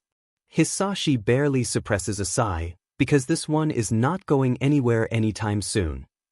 Well, if he comes out, I'll get that muzzle off him, Hisashi offers. And he can have some cocoa. Izuku considers the offered terms. Promise you won't send him away? He won't leave this house until I am certain he's going somewhere safe, Hisashi assures his son. Where he won't have to wear a muzzle. Izuku thinks about it for a minute, and then nods. Alright, it's safe to come out. The child doesn't immediately move. When he does slowly climb out from his hiding spot, Hisashi winces. The bushy, unkempt purple hair and torn, baggy clothes are almost excusable, but the large bruise on his cheek, the muzzle, and how he seems only seconds away from bolting from the room are huge red flags. Looks like Hisashi will be calling his lawyer. Right? Hisashi decides it's best not to approach the boy, and simply hands Izuku the scissors. Does he have a name? Dunno, Izuku shrugs. What's your name? Hitoshi, the child admits, his voice hoarse from misuse. He winces as he moves his jaw, and Hisashi wonders if Rei would mind watching the two while he pops out and murders someone. He probably should not. He's been trying to cut back on not strictly legal activities now that there's increased scrutiny. Right? Hisashi sighs as he considers his next course of action. He'll have to call his lawyer and Tsukachi. They need to file a police report, after all, and they might as well do it with someone that will be on their side. Then an idea occurs to him. Does Hitoshi have a favorite hero? Oh yeah. Izuku seems to pick up on his train of thought, and smiles at his new friend. Pet something. Mine's All Might. Who's yours? The boy hesitates, obviously uncertain. Hisashi can see him examining Izuku's face, probably searching for any sign of deception. But Hisashi knows his son, and knows he's genuinely curious. And, after a few seconds, Hitoshi speaks. Eraserhead, he admits so quietly, Hisashi can barely make it out. He's a really cool underground hero. Oh, I know Eraserhead, Hisashi smiles. I can do Eraserhead. Hi, Tensei. Izuku grins as he pokes his head round the back of the sofa. Hitoshi doesn't know who Tensei is. Frankly, he doesn't care. The weird fog guy gave them a plate of chocolate biscuits, and Hitoshi wants to make the most of this weird situation. Izuku is great, but he seems convinced his father won't send Hitoshi back. And Hitoshi knows that's ridiculous, because adults can't be trusted. He'll be going back. He always ends up going back. He crams another 2 biscuits into his mouth and almost ends because they're so good. Hitoshi. Izuku grabs his shoulder. Eraserhead's here. What? Hitoshi hesitantly stands up and peers over the back of the sofa. Did you pick up another stray? Eraserhead groans. It really is Eraserhead. Hitoshi is torn between maintaining eye contact with his idol and looking over at Izuku, because apparently Izuku is amazing. There's no other explanation for why Hitoshi's idol is standing right there, well, slouching right there, in baggy black clothes, next to a young, handsome guy that is probably Tensei. He was wearing a muzzle. Izuku informs the 2 men in the same sad tone he used on his father. Hitoshi still doesn't quite know why that piece of knowledge was so effective, but maybe Izuku has some sort of manipulation quirk, too. What the F dash?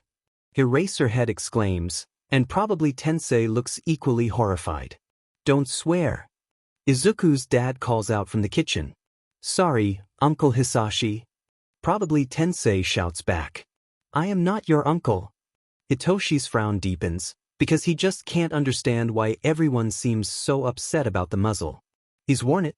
Well, he's fuzzy about when he first started wearing it, probably around the time he got his quirk, his common sense points out, but it's been a constant in his life. Even when they moved him to a new foster home, to a new school, the muzzle came too. He doesn't even have to wear it all the time, only when he's been really bad. Hey. Probably Tensei grins. You're safe now.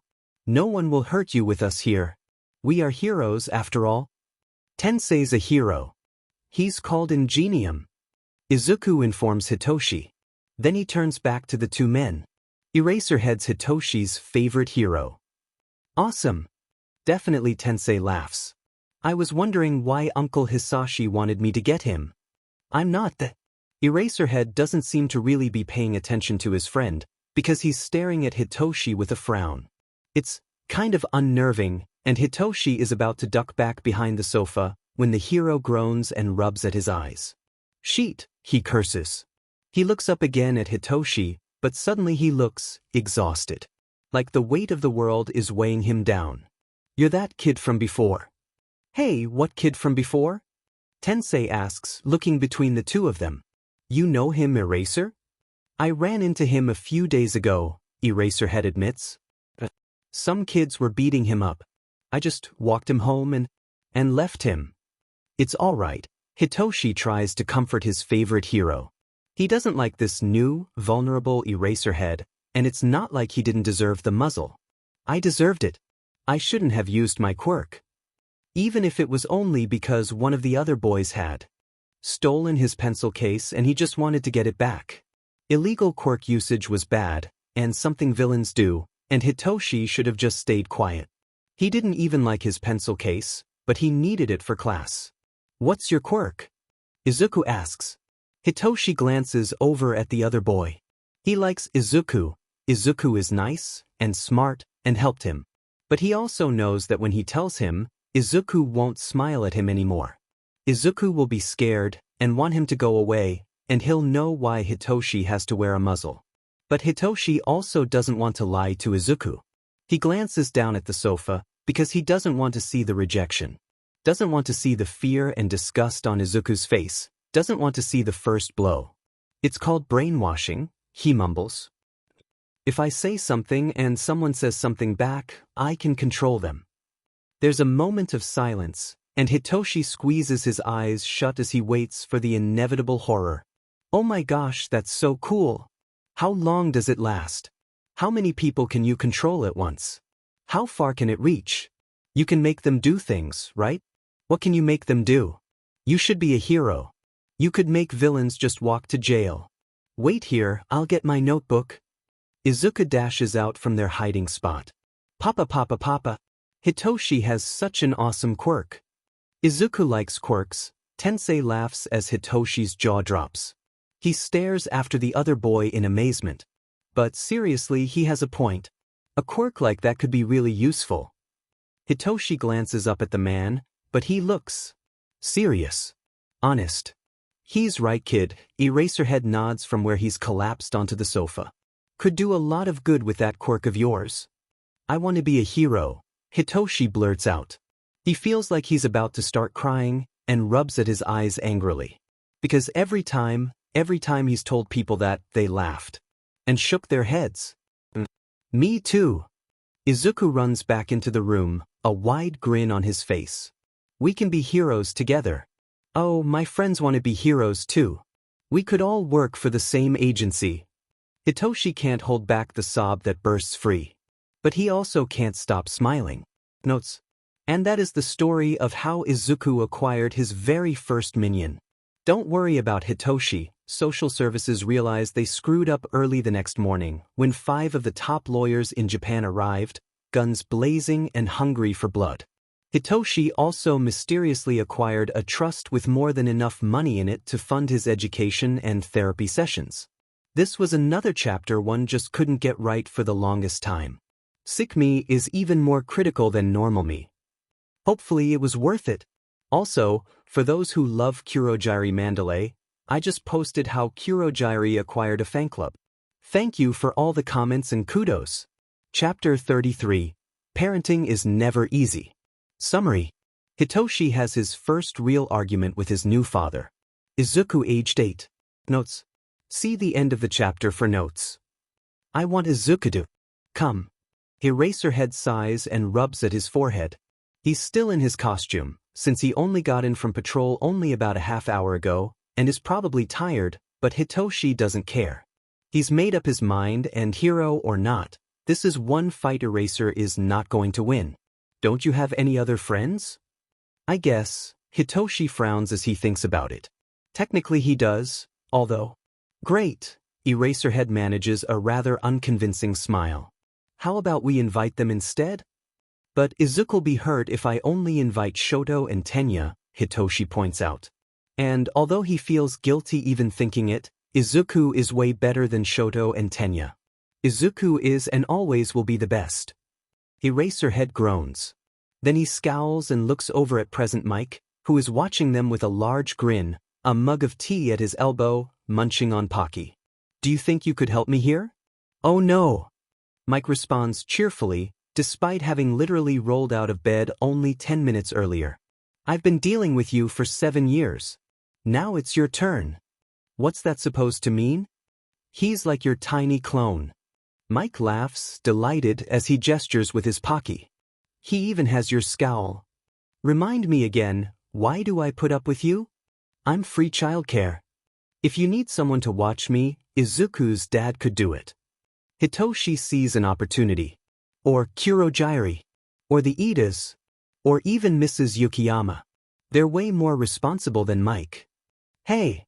You have to admit he's got a point, Eraserhead points out with the faintest smile, and Hitoshi perks up slightly. I don't want to hear that from you, Mr. Just Eat Jelly Packs. Mike huffs, but then he turns his attention to Hitoshi. But, Hitoshi, isn't there anyone from your school you want to invite? No, Hitoshi pulls a face as he thinks about all the idiots in his class. They're dumb. They either think I'm scary, or want me to use my quirk to do naughty things. Shota. We are not transferring him in the middle of the school year. Eraserhead sighs.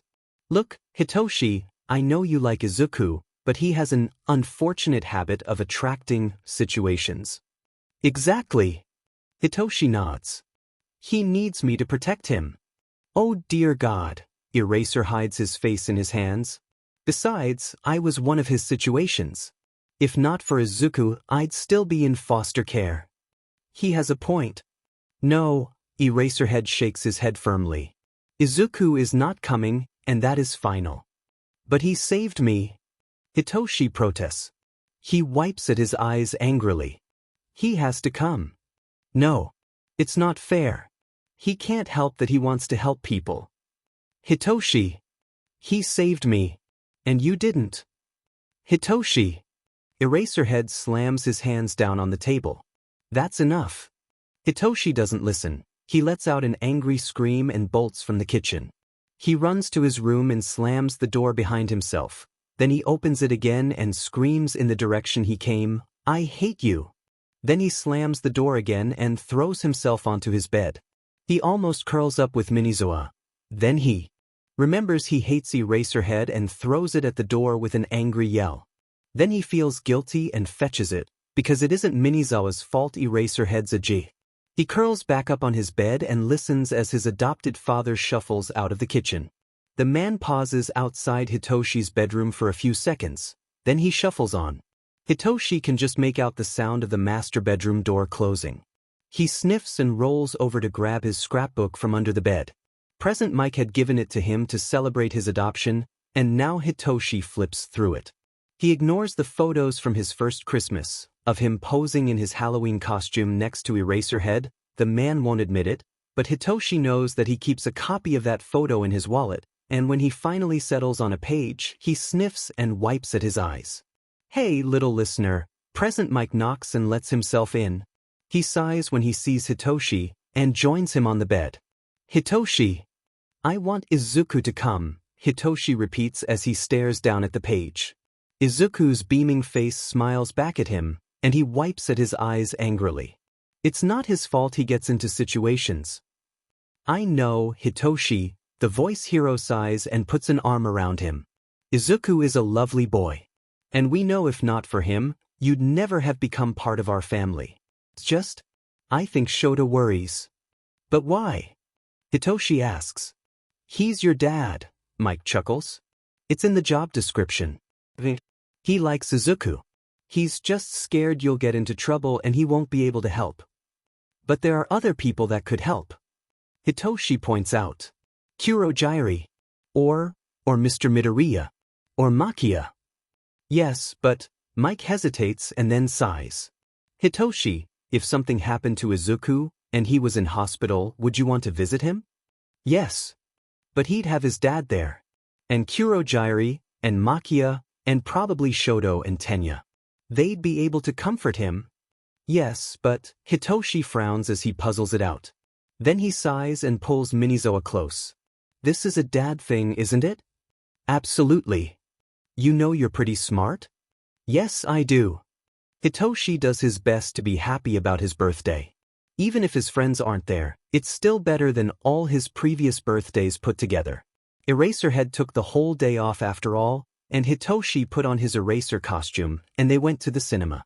And then they went to a cat cafe and Hitoshi ordered chocolate cake and took at least a dozen photos of Eraserhead fast asleep, several cats curled up around him.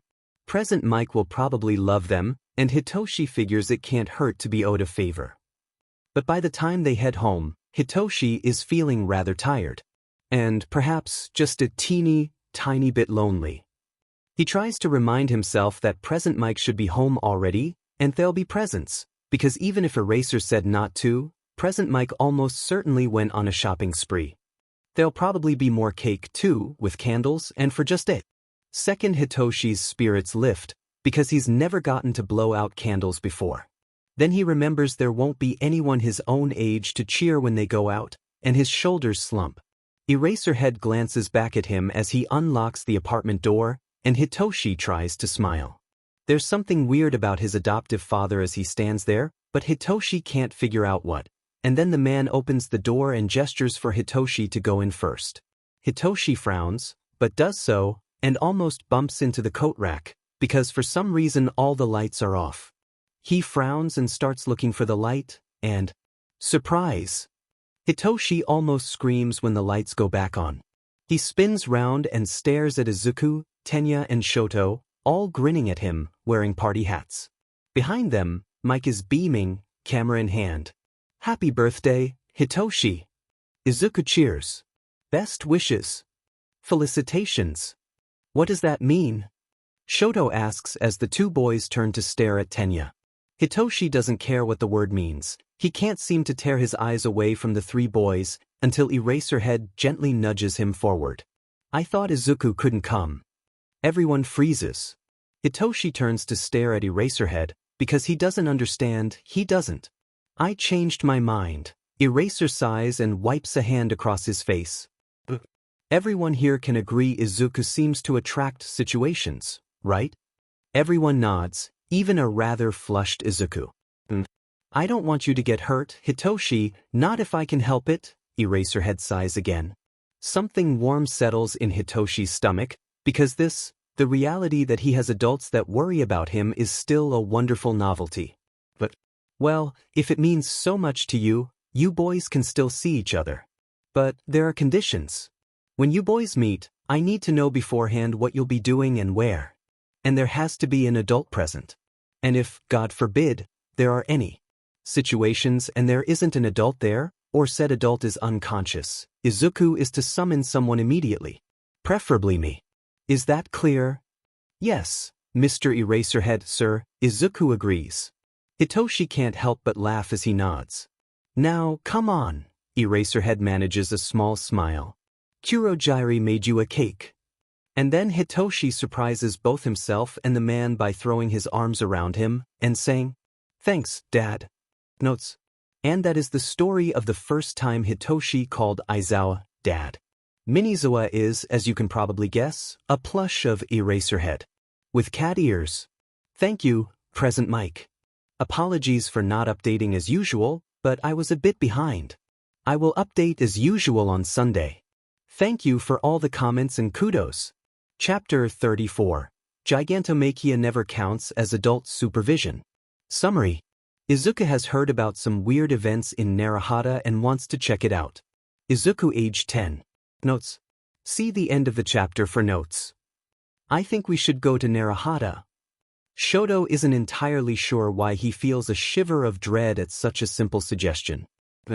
Again, this is Izuku. However much Shoto loves his best friend, he does have an unfortunate habit of attracting situations. Why would we want to go to Naruhata? Tenya asks with a frown, voicing Shoto's own uncertainty. Research. Izuku exclaims, bright-eyed. Oh dear God, Shoto pales. He might not know the specifics, but when he glances over at Tenya, it is obvious the bespectacled boy agrees completely. Hitoshi's shoulders are shaking in silent laughter, but he doesn't count. He has been exposed to Present Mike for far too long to be sensible. It has been well established by now that research and Izuku should never feature in the same sentence. Heck, they should probably not even be on the same page. Izuku is a wonderful friend and highly intelligent, but his fascination with quirks, well, it does have an unfortunate habit of getting them all into situations. You don't even know what I mean. Izuku frowns, offended. All right, Tenya, ever the voice of reason, takes a deep breath. What do you want to research in Naruhata? Well, there have been a few incidents, Izuku shrugs. You know, those weird villains. And heroes. And vigilantes. Absolutely not. Tenya immediately barks, his arms beginning their familiar chopping motions. We are not going to Narahata. But we won't do anything dangerous. Izuku protests. We'll just walk around for a bit. Yes, but it's not that dangerous, Hitoshi interrupts. He helps himself to another cookie and shrugs. Dad patrols it and he lets me go out on my own during the day. Not far, but, well, you know how paranoid he is. Shoto and Tenya exchange looks. Aizawa is almost as protective as Uncle Hisashi, and, as a hero, probably knows how dangerous Narahata truly is. But Hitoshi can always be relied upon to take Izuku's side, and he is rather fond of situations. I just don't know, Tenya sighs. I don't think Uncle Hisashi would approve us wandering around an area known for weird villain attacks unsupervised. What if we had an adult with us? Izuku perks up. Well, then I suppose. Absolutely not. Why not? Izuku frowns. He's an adult. Shoto suspects Izuku knows perfectly well what the issue is, since he's not completely stupid. But, since Tenya looks about 3 seconds away from imploding, and Hitoshi is busy laughing his head off, he decides it is his responsibility to point out the blatantly obvious. Izuku, Makia doesn't count. But why? Izuku crosses his arms. He's over 18, he's human, therefore, he's an adult. Shoto slowly looks over at the giant, who is watching them all with an indulgent smile. It's not that he doesn't love Makia, they all do, really, and Shoto is well aware the man would protect them with his life, but, well, there is no universe in which Makia could be classified as a responsible adult. But, since the longer they spend out in Narahata, the longer they'll be grounded for, Shoto decides to get straight to the point. Izuku, what do you think Uncle Hisashi would say? We're not doing anything wrong, Izuku sniffs. Just walking around. In an area that has had a higher than usual number of villain attacks, Tenya points out. Yes. And I'm guessing you didn't tell Uncle Hisashi where you'd be. I said we'd be looking round some shops with Hitoshi, Izuku admits quietly. Shoto absently waves off a bee that appears out of nowhere, focused on the conversation. But it doesn't seem keen to leave him alone, and he winces as he feels another sting him on the back of the neck. And then he cries out in horror as he feels warmth spreading across his left side, and cold, such cold, all along his right. He stares down at his hands, because he can already see the air over his left shimmering with the heat. And then it stops, and he stares dumbfounded down at his hands as the street around him erupts into complete chaos. Fortunately, he is not alone. One of his friends grabs him by the wrist and pulls him along as they all dash across the street, away from the pandemonium. Tenya is going so fast, probably only seconds from activating engine, and Shoto almost trips more than once. But finally they reach the relative safety of a small alley and the 4 boys collapse behind a dumpster. Holy shit, Hitoshi pants. What the F was that? There was a bee, Shoto states, still in shock. He looks back down at his hands, almost expecting to see fire and ice, but they're still normal. There was a bee and heat and then he finally understands what happened, and he snaps his head up. Sorry, Izuku flushes. I kind of panicked. Shoto opens his mouth. Then he closes it. Then he opens it again, realizes he doesn't quite know what to say, and steps forward and throws his arms around his best friend. Thank you, he chokes out, because if he lost control of half hot, half cold, if he hurt someone, if Endeavor saw him, I do not think we can leave yet, Tenya informs them as he moves to the entrance of the alley and peers out from behind a trash can. There's a lot of fighting and, oh look, it's Tensei. Where? Izuku gasps, suitably distracted. He frees himself from Shoto's embrace and hurries over to join Tenya, and Shoto and Hitoshi exchange knowing looks before joining their friends. It's rather fun, watching the heroes, even if they'll probably get in trouble later. Izuku cheers when Midnight takes down a villain. Hitoshi laughs when he spots Present Mike in action. Tenya is beaming with pride, watching his brother at work, and although Shoto flinches when he spots Endeavor, the man is busy, and the presence of his friends helps ease his fears, especially when they all move just a little closer to him. Shoto is just basking in the warmth that comes from being surrounded by people that love him, when he realizes someone is missing. Where's Makia? Oh, Izuku twists round to look behind him and freezes. Where's he gone? I know where he is, Tenya informs them in a faint voice. What? Where? Oh, Hitoshi breathes as Tenya wordlessly points. You made little Lord cry. A 20-foot giant roars as he charges at Present Mike, who takes one look at him, screams and bolts. Run! Shoto suggests as they watch Makia send Endeavor flying into a nearby building with little more than a passing blow. Run, Hitoshi nods. Shouldn't we? Izuku starts, then Makia grabs a nearby car and throws it after the fleeing voice hero. Okay, never mind. On 3, Tenya takes charge. 1, 3, run. Hello. Hey, Uncle Hisashi, it's Tensei. Tensei. Hisashi frowns as he puts down his tablet. There's a strange echo coming from the other end, almost like, are you still at work? Yeah, Tensei chuckles awkwardly. Is Izuku home? I think the boys decided to go shopping, Hisashi smiles. Then he gets a rather bad feeling. Why do you ask? Well, Tensei hesitates. It's just that I just watched Best Jeanist arrest Makia. Thank you for calling me. Hisashi nods and takes down the details of the police station in Narahata. Then he hangs up and... Izuku! Notes. Brief explanation. I figure the bees don't just amplify the quirks, but also lower inhibitions. Makia already is a little simple-minded, so although he normally doesn't have a problem with Mike anymore, after a dose of trigger, well, at least Mike is probably pretty fast. We're slowly getting into the stuff that will set up our boys for UA.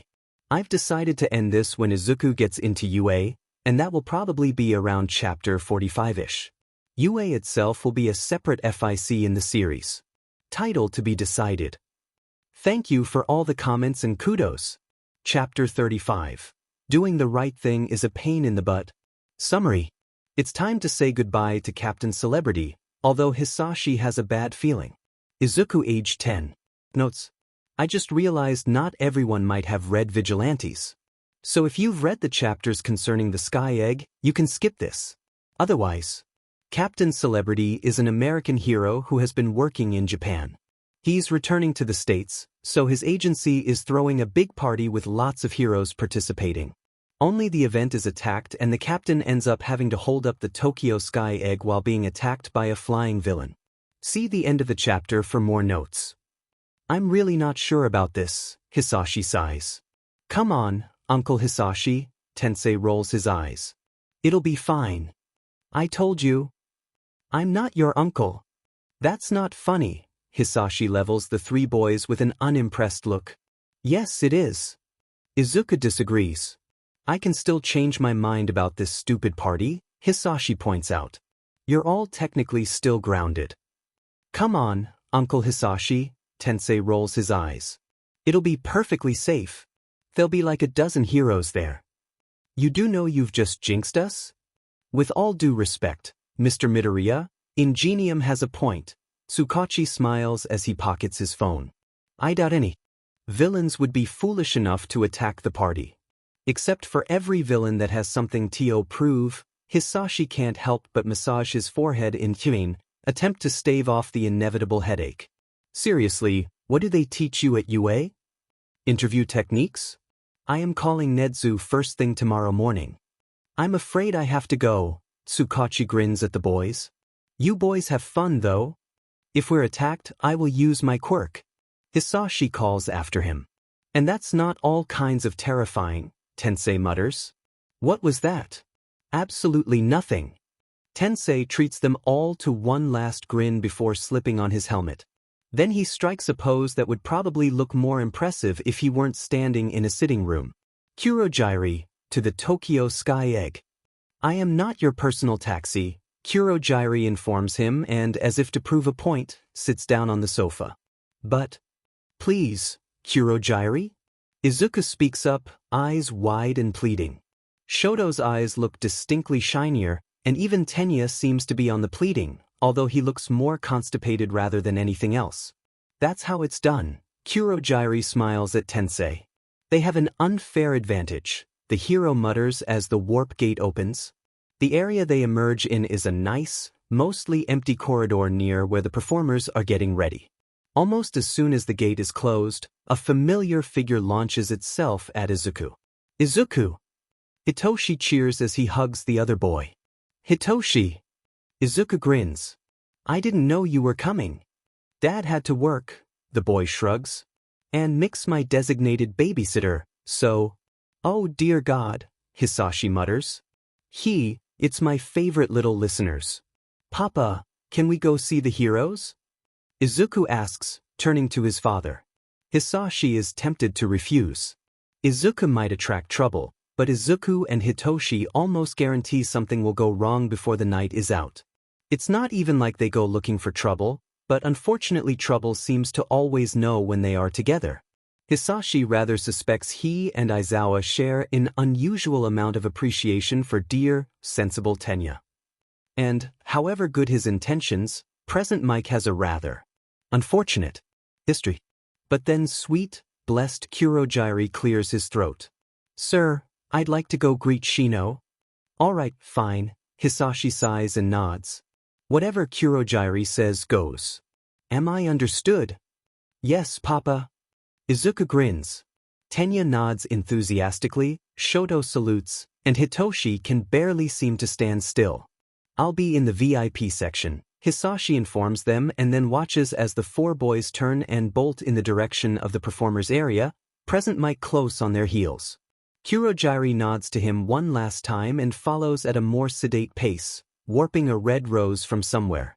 And then, just as Hisashi wonders whether he should treat himself to a drink, he hears the voice. Madara? Oh dear God. Hisashi knows that voice. It's you, isn't it? From the graveyard? He's getting closer. Why is he coming over? Madara?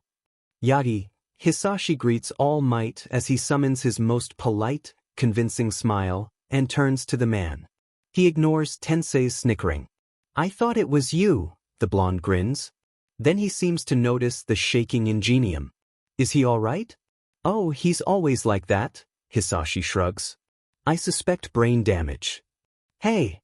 I wasn't aware you knew any heroes. It's not by choice, I assure you, Hisashi sighs. But his brother is my son's best friend. The incredible, amazing one? That would be him. Ah, thanks, Uncle Hai. Unfortunately, it skipped his brother. Hey, don't you have a show to prepare for?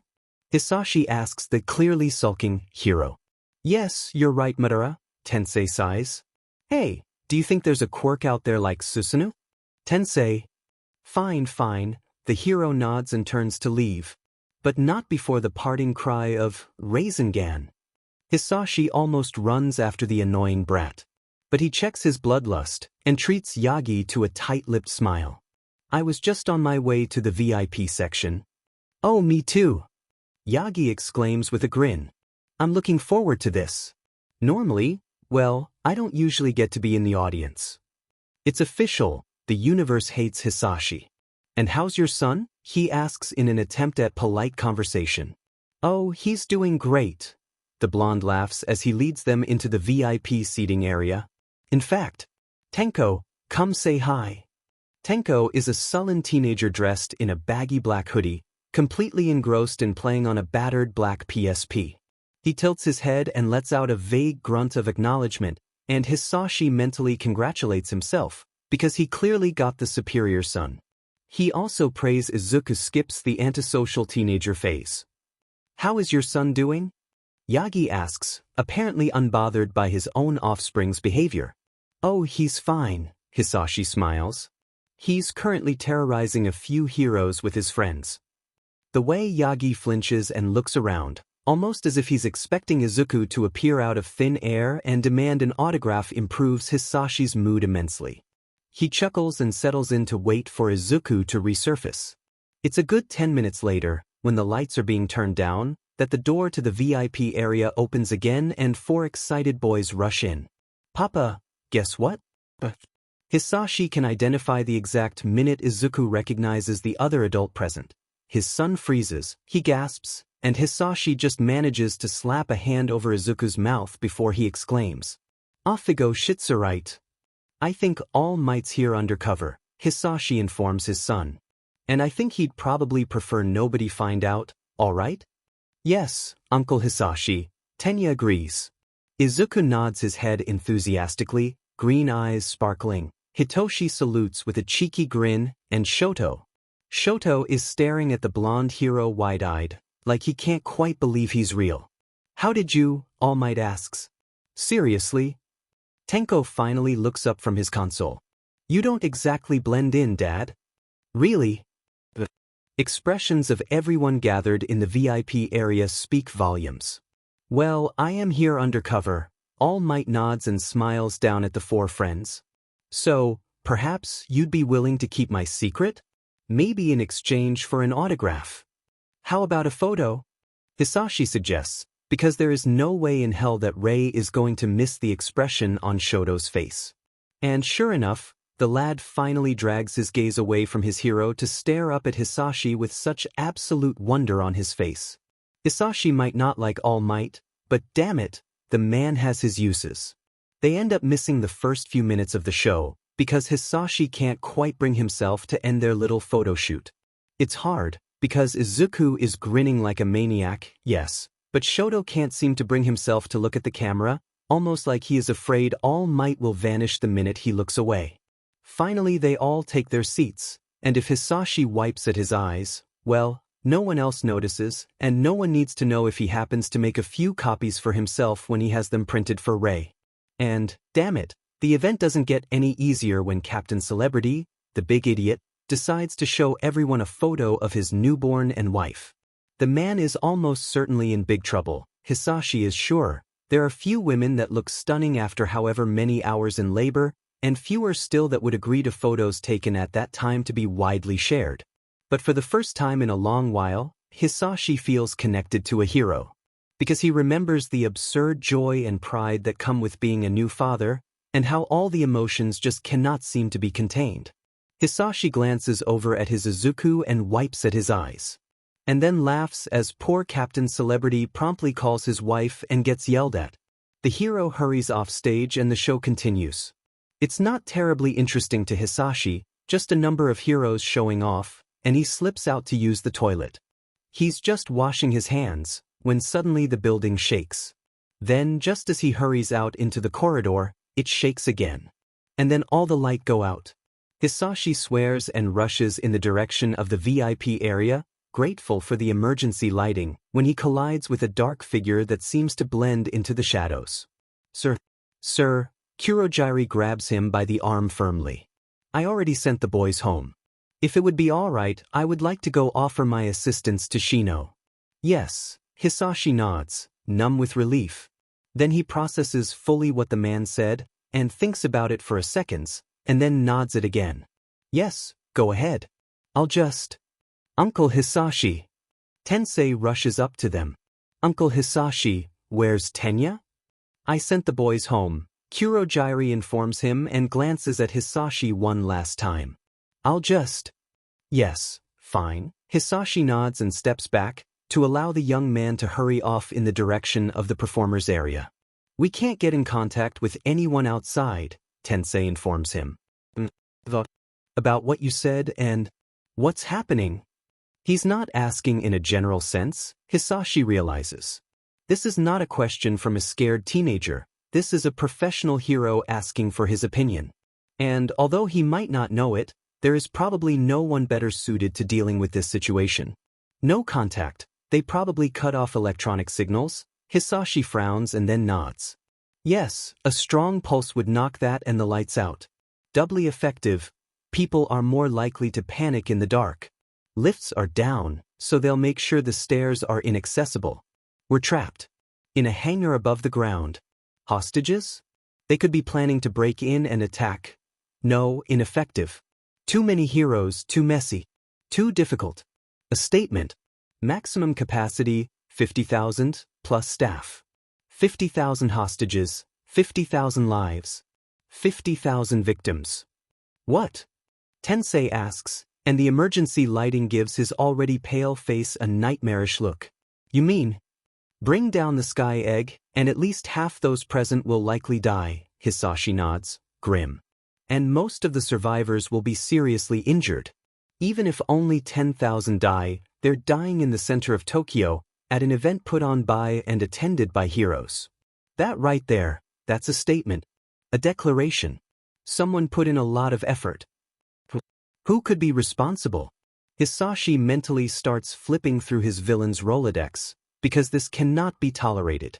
If some fool has decided to declare war on heroes, fine, Hisashi can understand and even respect that, even if this is the sort of act that will have every hero in Japan breathing down their neck.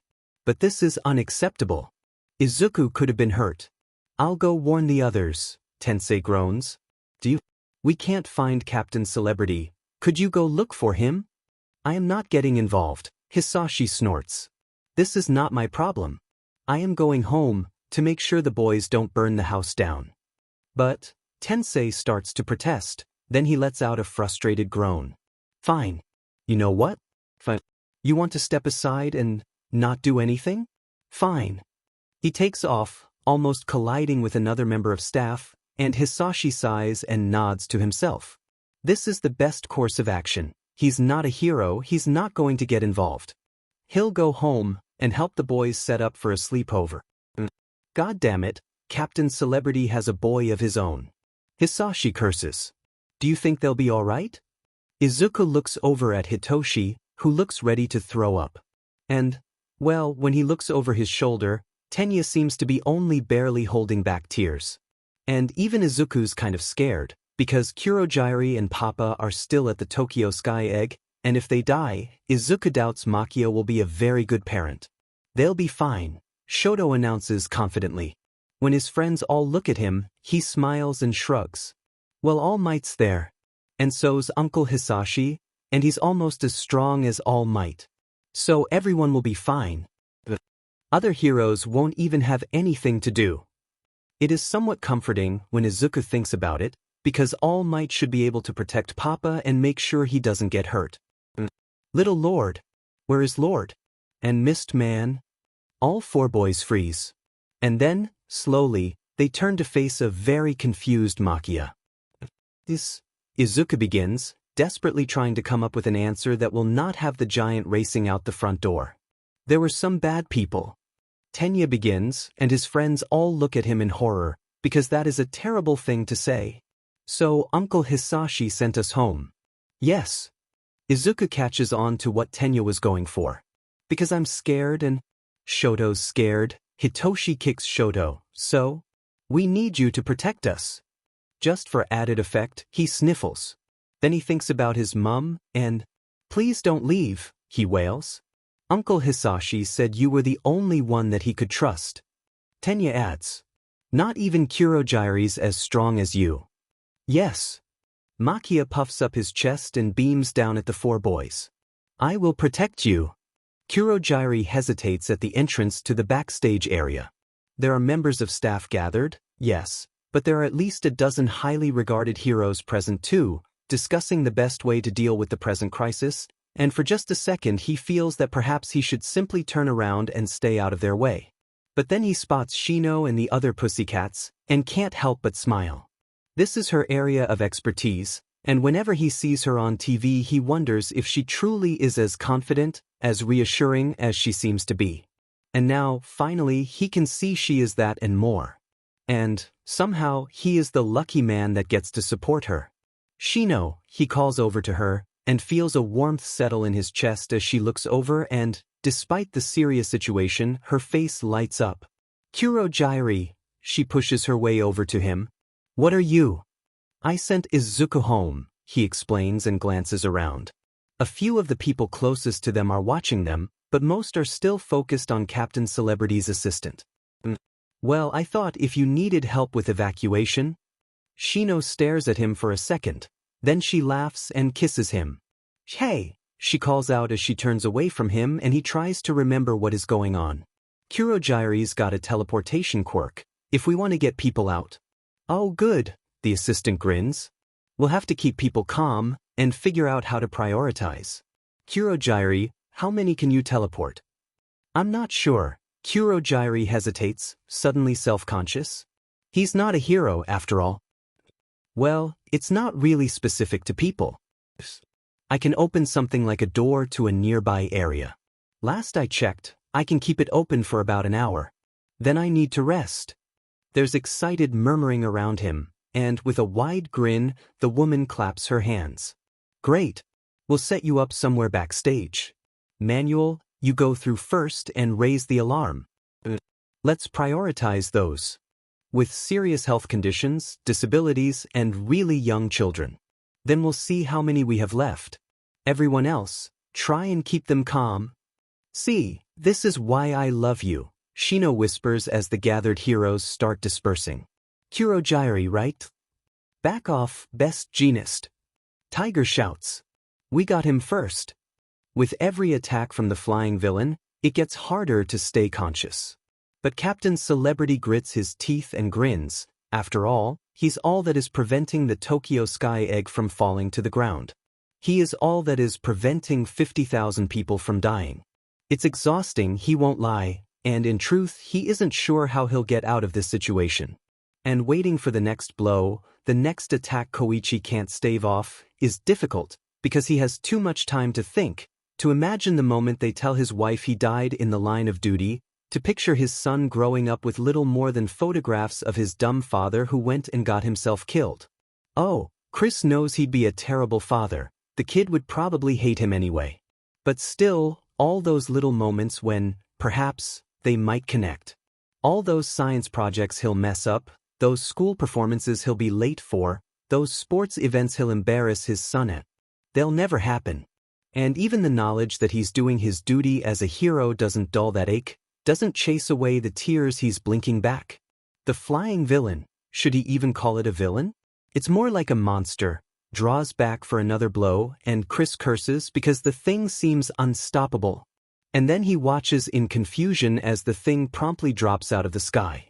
For a few seconds, Captain Celebrity stares down at the crater the thing created. Then he looks back up to where it was just before, almost expecting it to be there, ready to attack. Could he be hallucinating? Did he get a concussion? Why did it look like the thing's wings vanished for a second? And then a figure appears in front of him. He blinks and shakes his head, because now he's certainly hallucinating, and his head is swimming, and his vision is going dark around the edges. And just before everything goes black, he hears a voice exclaim, "No, don't faint now, damn it. Your stay in Japan certainly had a dramatic ending, Captain Celebrity. Tell me, though, was there ever a moment you were afraid? What was your lowest moment?" Captain Celebrity hesitates and glances away from me, and I straighten.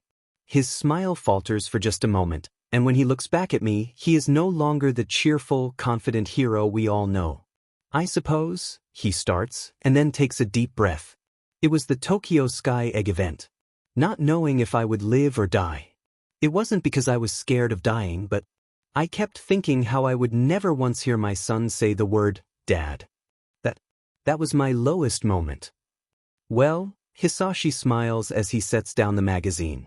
Maybe there is hope for you. Notes. Strangely enough, UA started offering a completely voluntary, really, we just strongly recommend it, class for its third years about villain psychology. No one is quite sure who writes the materials.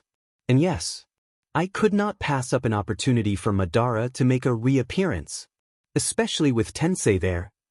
Holy crap, I've just realized this chapter is around 3,000 words.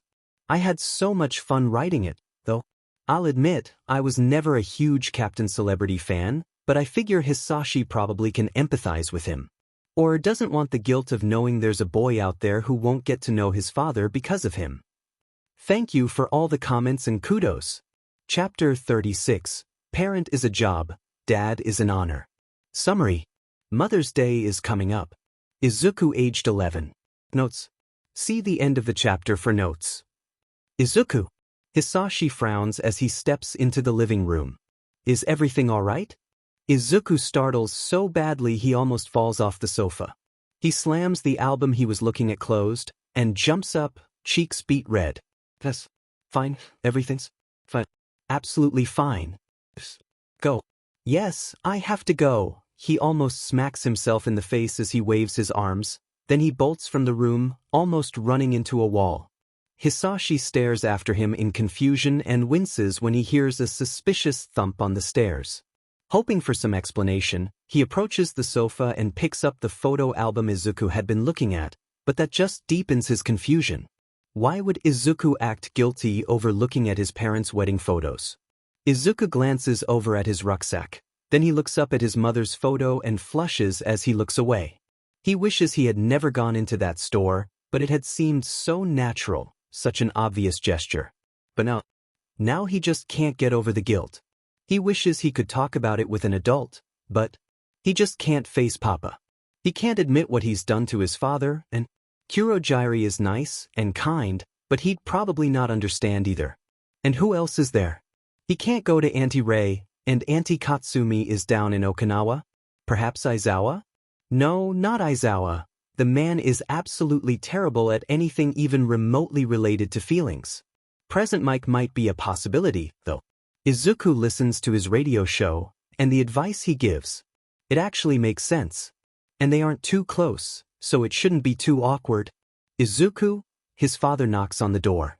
I just wanted to let you know I'm going to be working late tomorrow, so you'll be alone with Kurogyari. Is everything alright? Izuku can't help but stare at his father. Because even though he's almost a teenager now, he's so confused and scared, and he just wants his papa to comfort him and tell him it's all right, and he still loves him, and his mum still loves him, and he doesn't want to cry, but suddenly he just can't seem to stop. Come here, Izuku. Papa sits down on his bed and opens his arms, and despite everything, Izuku goes.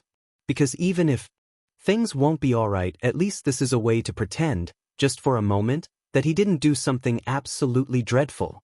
Not on your sleeve, Papa groans half-heartedly as Izuku wipes his nose, and despite everything Izuku snickers. And then he freezes, because Papa reaches into his rucksack for tissues. And he seems to notice how all the blood drains from Izuku's face, and then, slowly, he pulls out the card. It's nothing special, really. It's small, smaller than a sheet of A5, with a simple picture of some flowers on it and the caption, "You're like a mother to me." It had seemed so natural at the time to pick it up when Izuku was buying his usual Mother's Day card that he hadn't even thought about scrawling a few lines in it at the food court. But then he returned home, and the first thing he saw was a smiling photograph of his beautiful, caring mother, and he had felt so guilty, like he was trying to replace her. He was, wasn't he? Izuku. I'm sorry. Izuku sobs. He looks away, because he can't stand to face his father when he did something so awful. His father loves his mother so much, after all. I don't know what I was thinking. I swear I love Mum, I didn't. I'm sorry. Izuku, it's all right, his father says, even though it's not. Look at me. Who are you going to give the card to? Izuku glances over at his mother's smiling face and flinches. Auntie Rei. She doesn't know, it just felt right? Izuku nods, ashamed. Izuku, his papa starts and then pauses to take a deep breath. Izuku, you were young when Inko died. I know you don't really remember her, and only know her through my stories. But she's still Mum. Exactly, Papa nods. He takes a deep breath and closes his eyes. She loved you very much. I want you to listen very carefully to me now. I think the loving, devoted mother I knew would be so relieved to know you. To know there is someone else in your life who you love and feel you can rely on. I think she would thank Rei for being there when she couldn't. Nothing can replace Inko, but if you want to give this to Rei, I think you should. And I think Inko would give you her blessing. For just a second, Izuku stares at his father. And then he bursts into relieved tears as all the tension of the past 3 days escapes.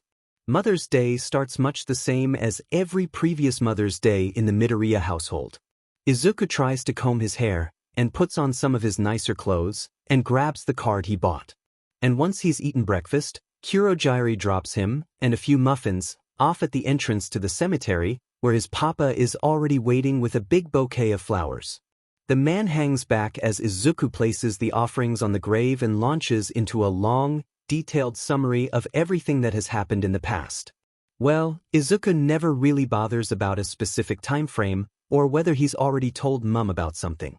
The words just seem to come cascading out until finally they run dry and he accepts a bottle of water from his papa. And then his papa steps up. He never really talks, not like Izuku, but when he watches him, Izuku feels like there is some deep, meaningful conversation happening just below the surface. And then Papa closes his eyes and bows his head and reaches out to brush his hand against the name carved in the stone. And then they leave. But this time they don't go straight home. They go to the Yukiyama apartment, where Natsuo opens the door, and there is wrapping paper strewn across the living room floor, and Fuyumi can be heard arguing with Tuya in the kitchen. Auntie Rei tears up when Izuku hands her the card, and pulls him into a hug, and at some point Izuku starts tearing up, so Papa has to go look for tissues, and then lunch is ready, so really, it seems only natural that they stay and eat. And somehow, when he's washing his hands, Izuku can't help but glance over his shoulder, because he could have sworn he felt someone's hand brush against his cheek. "Thank you for this," Hisashi whispers later, once they've cleared the table and retreated to the kitchen. He can hear the children. Are they still children? It feels so strange to realize that Izuku and Shoto will be off to high school in a few short years, back in the living room, and nods gratefully as Rei hands him a cup of tea. "No, thank you," Rei laughs and wipes at her eyes. "It's an honor. Honestly. If you're sure Inko wouldn't mind." "I think she'd be happy," Hisashi admits. "She'd see that you love Izuku and he loves you and—" "I said it before. I think she'd truly view you as her sister." "Thank you," Rei repeats again. For a little while, as they wash up, they listen to the children, young adults, in the living room. Then Rei clears her throat. "Actually, there's something I've been meaning to ask. I promise it won't affect my relationship with Izuku, and I won't think less of you if you can't, but—" "Rei," Hisashi interrupts her and smiles. "We're friends." "What is it?" "Well," Rei takes a deep breath. "You know how Tuya will be graduating from his training soon?" "Yes," Hisashi frowns. "Did your supervisor not give you the day off?" "I told her." "It's not that," Rei assures him. She takes a deep breath and continues. "Well, you don't have to come, of course, and he won't say anything. But it would mean so much to Tuya if you would come to his graduation. I understand if you can't, of course. We aren't really family after all, and—" Hisashi isn't really paying her much attention. He thinks back on Tuya, brave, protective Tuya, who never seemed to mind sacrificing time with his peers to play with his brother, who was always ready with a smile and a kind word. Strong, mature Tuya, who has chosen to become a police officer because, more than anything, he wants to one day be able to look a scared child in the eyes and say, "You're safe now." "You know," Hisashi begins, and then stops to swallow the lump in his throat. "I think that sounds wonderful." Notes. "I want to hug her," Inko sobs. "God, I want to hug her." Her brother-in-law sighs and pulls her into an embrace, and ignores Nana Shimura's sniffling. Not gonna lie, another difficult one, but I hope it explains some of how I picture the dynamic in the Midori Yukiyama households. Hisashi might be a father figure to the Yukiyamas, but Rei at some point became the maternal presence in Izuku's life. He doesn't remember much of Inko after all, but Rei is always ready and willing to give him a cuddle, and he forgets in those moments that she and Inko never even meet. It's part of the reason, at least, why the kids wanted to get them together. And Tuya? He's graduating from the police academy. I like imagining all the Yukiyama kids want to help people. Fuyumi, of course, becomes a teacher, and Natsuo. Natsuo was the hardest, until I realized he had some serious issues dealing with his feelings towards Shoto. He felt Endeavor rejected him because of his quirk, and had serious jealousy towards Shoto. But now that he's older, he's trying to understand those feelings, and at some point he becomes really interested in psychology. And in a few years, he'll decide that it's a legitimate career and decide he wants to be a child therapist. Thank you for all the comments and kudos. Chapter 37. Acknowledge your mistakes. Summary. Bakugo meets Izuku again. Izuku aged notes. See the end of the chapter for notes. Katsuki huffs as he leaves the store. He knows perfectly well he should have picked up something for the hag's birthday earlier, but it completely slipped his mind. Which is why, instead of working on his homework, he's desperately combing the mall, trying to think of a good gift. He finally decides to take a break and heads over to the food court. It's a little late for lunch, but there are still plenty of people when he gets his food. He's just searching for a table when he spots a familiar face and, fed up, starts heading over. He and Yukiyama aren't friends, but there is a mutual respect there, Katsuki likes to believe. They don't hang out outside of school, but they always end up paired up for PE and regularly tie for first place in their year. And if Katsuki happened to have a quiet word with a few of their new classmates when they started middle school, well, it was only because he wasn't sure how Yukiyama would explain freezing a corridor. His classmate is laughing, Katsuki notes. It's strange seeing him like this, when he's normally so stoic at school. But it makes sense. Katsuki doesn't recognize the two boys he's with, but he knows Yukiyama spends most of his free time with friends from another school. Katsuki even kind of remembers their names, Tenya and. The tray clatters against the floor, and three heads swivel to stare at him. And if there were any doubts before, they're gone now. Because Katsuki knows those green eyes, he recognizes that mop of messy curls. Because Katsuki remembers. He remembers his father picking him up from daycare early, a serious expression on his face and several bags in the car. They didn't go home. In fact, they went straight to his grandparents and stayed there. Katsuki never went back to that daycare. He remembers his father sitting him down and explaining, with a serious expression and no-nonsense tone, that heroes didn't make people cry. Heroes didn't hurt people on purpose. In fact, hurting people was something villains did. And whilst Katsuki was still young, he really should have known better, and both his parents were very disappointed in him. Years later, Katsuki still remembers the unfamiliar, bitter weight of shame in his stomach. They went home after a week, and while Katsuki waited to start his new daycare, his mother stayed home with him. Only she wasn't the same. She didn't laugh or joke around. In fact, she was so quiet, it felt almost like she wasn't even there at times. Sometimes she even cried. Finally, Katsuki got fed up of the awkward, unfamiliar atmosphere. So after breakfast one day he asked, like he had dozens of times before, if they could go over to Auntie Inko's. He'd thought about what his father had said, and decided to give Deku his all-might crayons. And then they'd be even. But his mother hadn't said she'd call Auntie Inko. She'd looked at him strangely, horrified. His brain would decide once he was older and wiser, chalked back a sob, and then hurried out of the kitchen, leaving a very confused child behind. And when he got home from work, Katsuki's father sat him down and carefully explained that sometimes there is nothing doctors can do. Sometimes they can't make people better.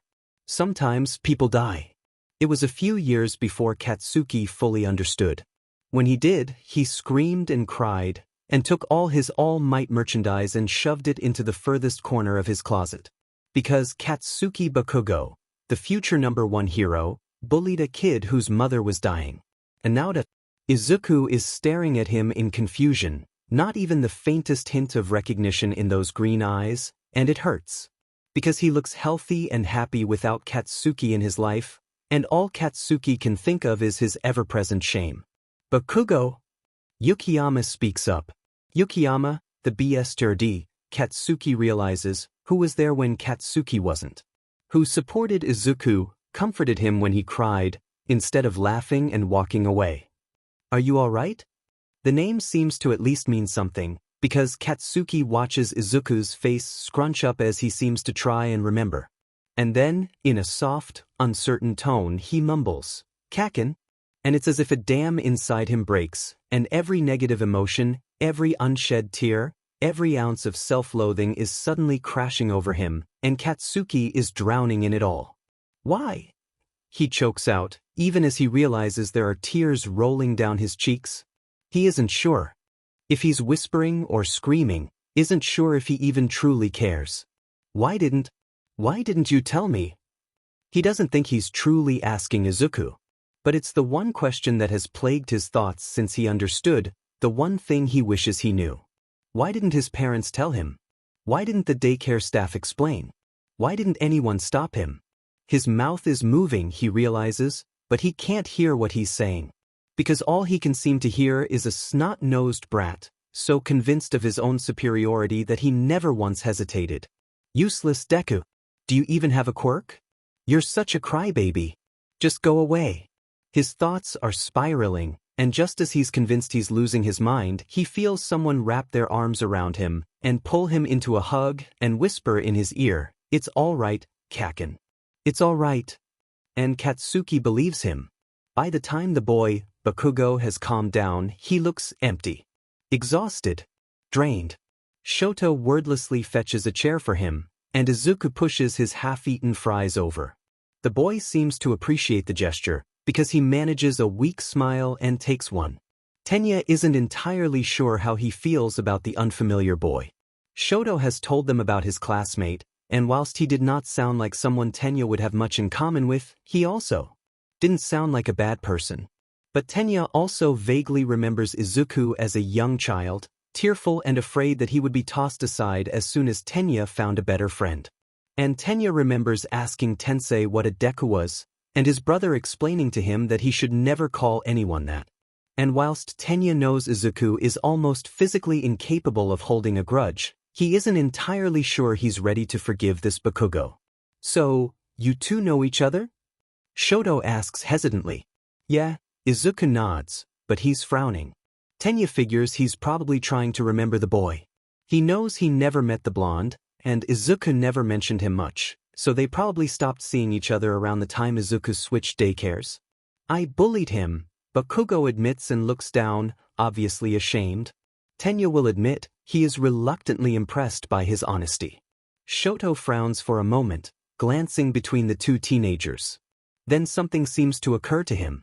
"You're Deku?" Bakugo flinches at the name. Izuku does not. Tenya feels a pit open in his stomach, because Shoto never heard the name Deku, not from him, and as far as he knew, not from Izuku. "T's what I called him," the blonde admits quietly. "You were, what, 3? Tenya feels the need to point out. "How do you even recognize Izuku?" Bakugo looks up at him for a moment. Tenya does not back down. He meets his gaze, because Izuku is his friend. And he swore long ago that he would do his best to prove himself worthy of Izuku's trust. Finally, Bakugo huffs and pulls out his wallet. He produces a photo and pushes it forward, and all 3 friends lean forward. Tenya can't help but smile. It's hard not to, because the photo is of a blonde toddler, presumably Bakugo, and a woman that looks similar enough she is probably his mother. And next to them, little, chubby Izuku and their beloved Auntie Inko. "I needed to remember," Bakugo admits quietly. Tenya reconsiders his opinion of the teenager. Because it seems like perhaps he is willing to own up to his mistakes. "Oh," Izuku whispers, still looking at his mother. Then he shakes his head and looks up, and treats Bakugo to a beaming smile. "It's all right. It wasn't fun at the time, but it all worked out. My papa transferred me to a new daycare. And I met Tenya. This is Tenya, by the way, Tenya Ida, my best friend." "So," Bakugo looks back at Tenya, and Tenya treats him to a polite smile and nod. Bakugo does not nod back. And Tenya isn't entirely sure what that means. Notes. Because Bakugo wasn't born bad, and if someone in canon had intervened, he might have not become so toxic. Plus, there's probably little worse for a would-be hero than the knowledge that you bullied a kid for crying a lot when his mother was dying of cancer. This does not mean I think Bakugo will be besties with the boys. He has a lot of guilt and shame, and, let's be honest, he has the emotional intelligence of a mop, so while he might not pick on Izuku, I figure he has some resentment towards Tenya in particular. Kind of a case of it should have been me. Also, Mally has started writing Intersection Point, all about our favorite dead heroes reacting to Hisashi's new life. Hint, hint. Thank you for all the comments and kudos. Chapter 38. The Truth Can Be Unpleasant. Summary. The time has come for Hisashi to let Izuku in on the family secret. Izuku aged 14. Notes. See the end of the chapter for notes. It's a familiar routine by now. Izuku grins as he pokes his head into Makia's room, and laughs as he hurries down the stairs. He tries to figure out what Papa might want to talk about, and freezes just as he reaches the bottom. This isn't going to be part 2 of the birds and the bees, is it? No, definitely not, he assures himself. That was a conversation neither of them enjoyed, and he doubts there is anything left to say on the matter. He hopes there is nothing left to say on the matter. Oh, God, please don't let there be anything left to say on the matter. Things do not look terribly promising when he enters the kitchen. Papa is at the stove as usual, but there is a worrying amount of crackling coming from the frying pan. But Izuku is going to be a hero. He will not back down from this challenge. He squares his shoulders, plasters his best smile on his face, and enters the battlefield. Kitchen. Kurogyri does not appreciate Izuku calling the kitchen a battlefield, and psing Kurogyri off is a terrible idea, because muffins. Morning. Izuku greets his father and turns on the kettle. Papa always seems to enjoy a cup of tea when he wants to calm down, so as he waits for the kettle to boil. Izuku rummages in the cupboard and finds that fancy sencha Auntie Ray gave them last Christmas, and Papa's favorite mug. Izuku kind of wishes his Papa's favorite mug wasn't a cheesy number 1 dad mug he bought when he was 7. Oh, morning, Papa startles. Then he looks down at the frying pan and swears. When the pancakes are served up, they look distinctly burnt. They eat in silence, or rather Izuku eats in silence. His father will start eating and then just stop and stare at Izuku until he startles and looks back down at the food. And then the whole cycle repeats itself. Is everything all right? Izuku finally asks. He's lost his appetite, and most of the food on his father's plate is still untouched. Whatever they're going to be talking about, it's clearly something big and serious. Was Izuku adopted? Yes, Papa stops and shakes his head. No, I don't think so. Doesn't matter. I just need to talk to you about something. And that's not ominous at all. Izuku tries to crack a joke, but his smile slips when his father doesn't even smile. In fact, the man freezes as he stands up, then he shakes his head and does his best to smile. Izuku can't help but flinch, because his smile looks forced, jagged and painful. How about we go to my study? Papa suggests. Do you want some tea? I'll pass. Izuku declines, thoroughly confused. This isn't normal.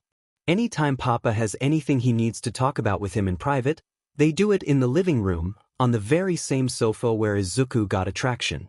For him to want to talk in the study, what the hell is going on? When they reach the study, they realize that there's only one chair inside and Papa ducks out to fetch a second seat. When he returns, he treats Izuku to another smile, but it doesn't look any better than his last attempt. Sit. Papa gestures to the chair, somewhat unnecessarily. Are you sure you don't want anything to drink? Do you need to use the bathroom? Are you still hungry? Papa, if you don't want to talk about this. No, Izuku's father shakes his head. He sighs and combs his hand through his hair, a sure sign he is uncomfortable. This is something I have to do. The man moves around his desk and settles into his chair, and Izuku takes the chance to examine him. It is quite obvious something is very wrong. Hisashi Midoriya is normally a well-groomed, put-together gentleman, and even in Izuku's earliest memories, he was dressed smartly in a white shirt and slacks that never seemed to crease. Now, though, his shirt is not tucked into his pants, his normally handsomely messy hair looks like he has been running his hands through it, and are those bags under his eyes? Izuku, Papa starts and then stops. He closes his eyes and takes a deep breath. Izuku, there is something I need to tell you about all for one. Have you ever wondered about where the name came from?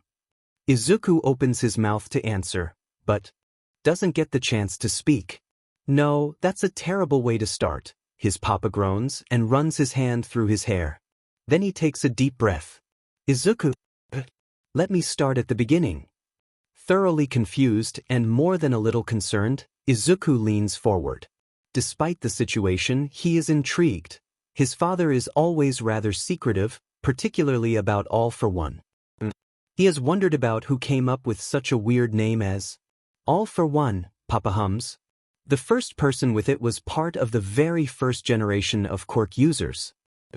It was a turbulent time, as you can probably imagine, and They started using their power young and then, at some point, they decided to just start going by the name they chose for their quirk.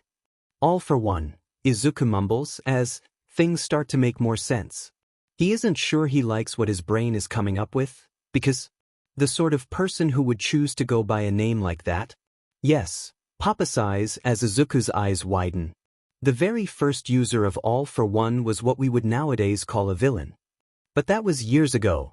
Izuku tries to smile, even as his mind conjures up images of a terrifying man capable of taking anyone's quirk. He wishes the figure in his imagination didn't have his father's face, and tries to squash the panic building in his chest. He's long dead, right? Oh, Izuku, Papa sighs. Do you honestly think someone like that wouldn't search for and acquire a longevity quirk? So what? Izuku swallows.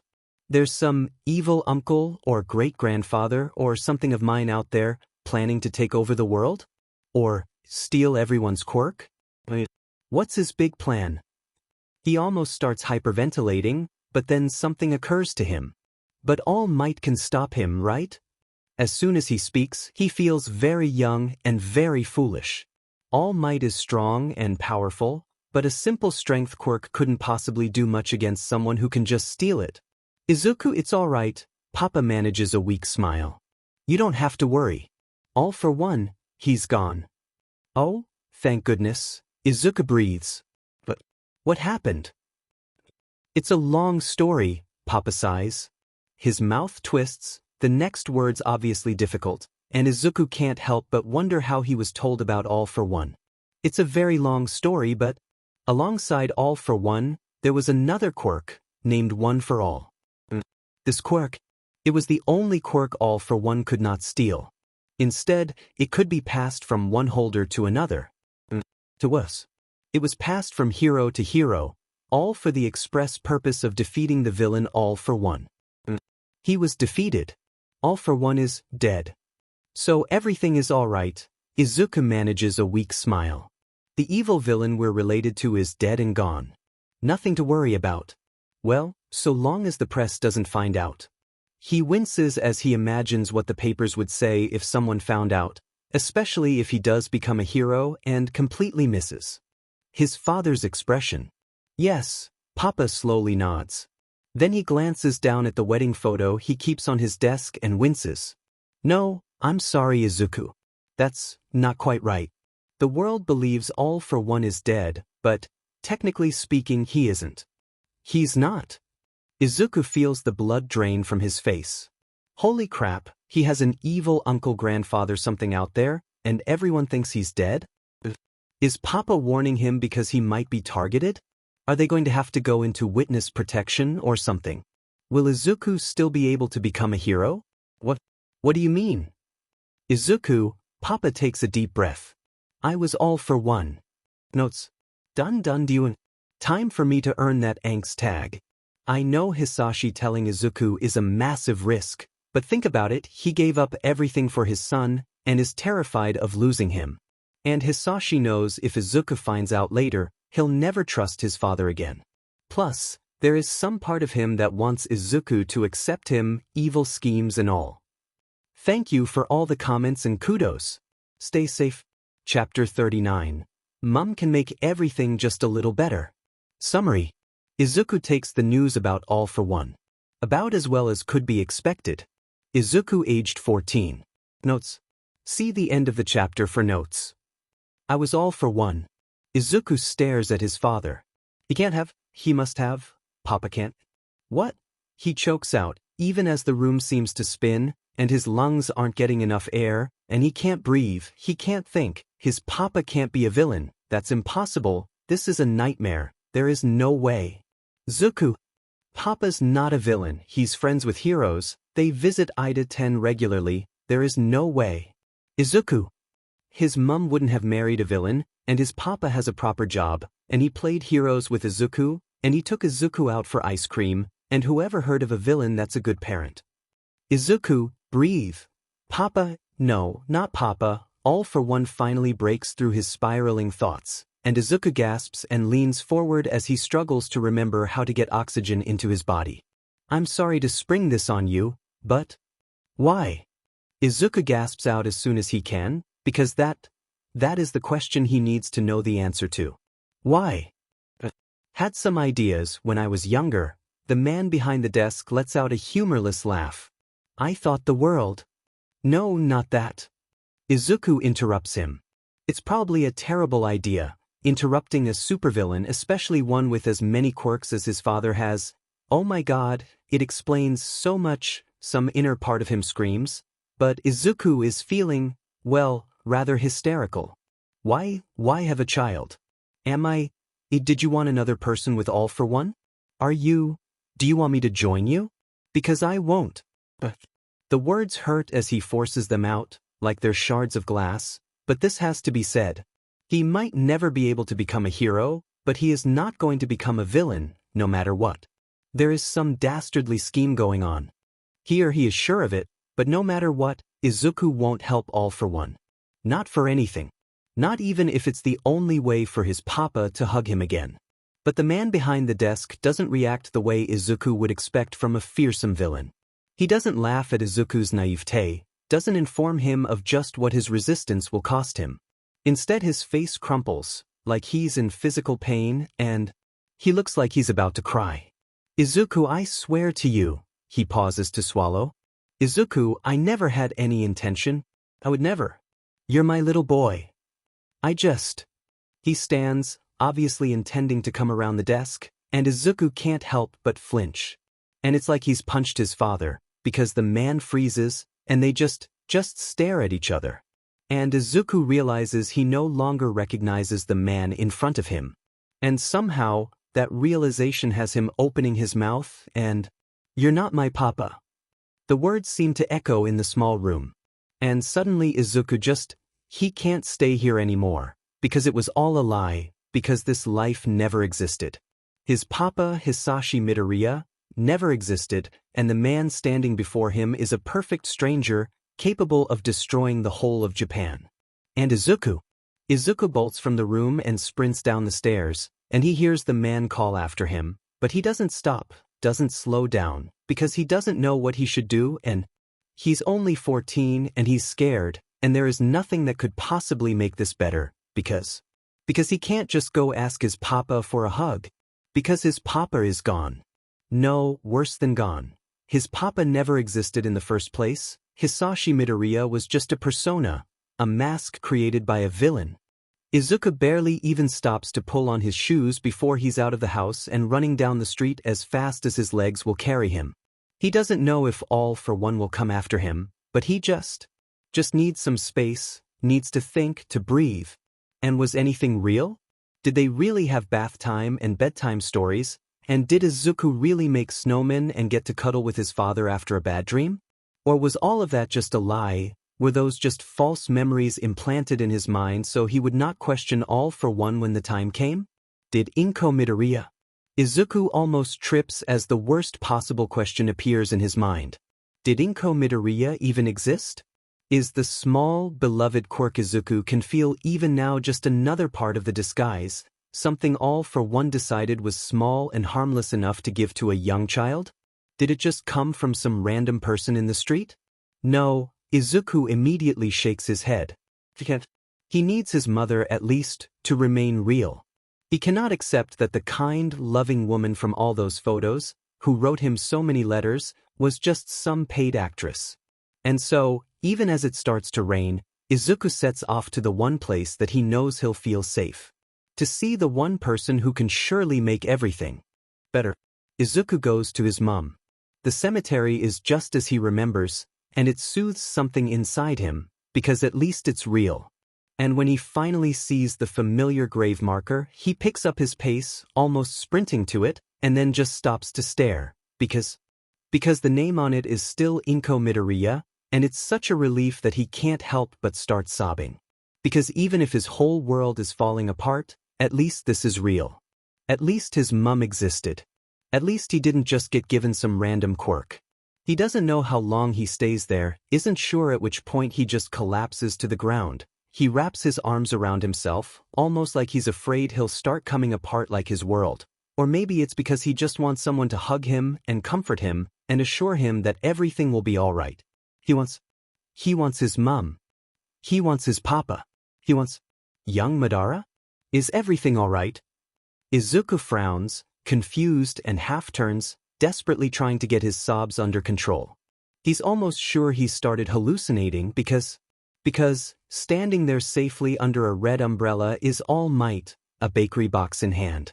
Notes. Damn it, now I just want to hug poor Izuku.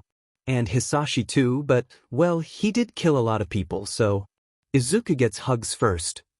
I know I'm being awful to him, but, well, if I were Izuku, I'd wonder what the grand plan was. Also, the origin of Mada. It comes from All Might Needs a Hobby, Chapter 2. Yagi got Midoriya and Madara mixed up, and Hisashi never corrected him. After all, he doesn't want All Might able to contact him. Thank you for all the comments and kudos. Stay safe. Chapter 40. All Might has his uses. Summary. All Might helps Izuku through his crisis. Oh, and All for One is vanquished. Izuku aged 14. Notes. See the end of the chapter for notes. For just a split second, Izuku considers telling All Might everything. It would be the right thing to do, after all. His father is a supposedly dead villain, and if anyone is capable of defeating him, of saving Izuku, surely it would be All Might? But then he discards that idea. And although he wishes he could say it was because he is afraid of how All Might would treat him, or that the hero wouldn't believe him, deep down he knows that's not the case. Izuku can't tell All Might because, lie or not, he still loves his papa. Madara? All Might frowns and steps forward, and for the second time that day, Izuku's mouth opens and, without quite meaning to, he speaks. My name's not Madara. It's not. All Might glances over his shoulder and probably sees the inscription on the grave, because he groans. Midoriya. I wondered why I couldn't find anyone named Madara. The whole situation is so absurd, the small part of Izuku that is still somewhat sane notes. But then again, the whole day so far has just been absurd, like some strange dream, and perhaps it's that strangeness that finally helps Izuku stop crying. He wipes his nose on his sleeve because really, All for One has much bigger things to punish him for than that, and finally places the name. Isn't Madara a character in Naruto? He asks. Yes, and not just any character, one of the villains. It's strange, just another strangeness on top of a day full of weirdness, but Izuku can't help but start to giggle. And then he laughs, deep, full-bodied, slightly hysterical laughs, and maybe there are a few tears, and when he's finally done, All Might is staring at him, obviously concerned, and Izuku just feels empty. Perhaps we should go somewhere, All Might suggests hesitantly. How about some tea? Izuku doesn't want tea. Izuku doesn't want anything except to crawl into bed and fall asleep and never wake up. But he knows he can't, and he probably shouldn't go home, and he doesn't really know what he should do, so he follows All Might out of the cemetery. The streets are mostly empty, although Izuku still attracts a few odd looks before they finally reach a small cafe. They grab a small, discreet table in the back and order drinks. Izuku finally notices his soaked clothes and shivers as he waits for his tea. He can feel All Might's eyes on him, but what should he say? Is everything all right, Midoriya? All Might finally asks. Did you have a fight with your father? Or something like that? Izuku sighs. They sit in silence for a minute as the waitress brings them their order, and then something occurs to him. How do you even know my name? I owe your father a great debt. You what? Izuku gasps. All Might owes All for One? What connection does the number one hero have to the shadowy villain that has just torpedoed Izuku's life? Oh yes, All Might smiles. He gave me some excellent advice when I first adopted my son. All for One gave the number one hero parenting advice. The whole world is officially insane. Yes, but how did you meet? Izuku asks, almost afraid of the answer. All for One no doubt arranged some great coincidence, so he could get close to All Might. It makes so much sense. No doubt it's so that when the time is right he can. He was at my mentor's grave, All Might sighs. Your mother had apparently just passed, and I have been a hero for over 20 years, and I have never seen a man so broken. I wasn't even sure whether I should let him walk home alone. It was obvious just how much your mother's death devastated him. Izuku stares at the man. If he hadn't trained himself out of the habit, he would be muttering, because why would All for One mourn his mum? Shouldn't he be relieved she was out of the way? If he was so upset, then he couldn't possibly have anything to do with her death. Izuku latches onto that thought because it makes sense. If All for One really loved his mum, then he wouldn't hurt her. She really did die from cancer, and All for One mourned her because he loved her, and if he loved her, maybe he loves Izuku, too. I almost didn't recognize him the next time I saw him. All Might treats Izuku to a smile. You were with him, you know, telling your mother about your new friend. I almost couldn't believe it, because he was so different. It was obvious that caring for you helped him with his grief. His new friend, Tenya. Izuku almost nods, because now he has confirmation that at least some of his memories really did happen. But then why Tenya? Why would All for One encourage his son to be friends with the child of well-respected heroes? Why put up with all of Tensei's teasing? What did he have to gain? But why would he allow Izuku to tell his friends about a quirk as recognizable as All for One? And you? I'd seen you at an event, and you were so happy, I would never have guessed the loss you had just suffered. All Might chuckles. And I thought your father must know what he's doing. And then there is the biggest question of all. Why would All for One encourage Izuku's dreams of becoming a hero? I don't know what happened between you. All Might reaches out to pat Izuku on the shoulder, but I always thought you were lucky to have such a loving father. So, please, try and talk this out with your father. I am sure he has his reasons for whatever he did. And that's the answer, Izuku realizes. That's the piece he's been missing, no, not missing, willfully ignoring. Because why tell him? Why would All for One tell a child set on becoming a hero about his true identity? Why did he not stop Izuku from running out the door? Why did he look so heartbroken? Because he was. Because he told Izuku out of fear. Because he knew if he lied now and Izuku found out in the future, there would be no coming back from that. If everyone believes All for One is dead, it means he has not been doing anything to attract attention. Because he loves Izuku. And Izuku suddenly realizes that his father thinks that he hates him. And he probably won't stay. He won't remain Hisashi Midoriya, won't be there when Izuku returns home from school, won't let Izuku stay up late because there's a fascinating quirk on TV. He'll likely return to his life of crime, and then Izuku will never get to hug his papa again. Thank you, he shouts as he jumps up. He almost collides with one of the waitresses as he takes off, sprinting for the door, because what if papa's already gone? No, he's not gone. Izuku won't accept that. If he's gone, Izuku will just have to summon him back. Young Midoriya. All Might calls after him. Where are you? To hug Papa. Izuku yells over his shoulder and narrowly avoids crashing into a young couple.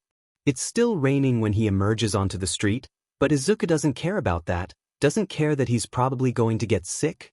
Izuku Midoriya needs to save the world, and his papa, from All for One. It's raining.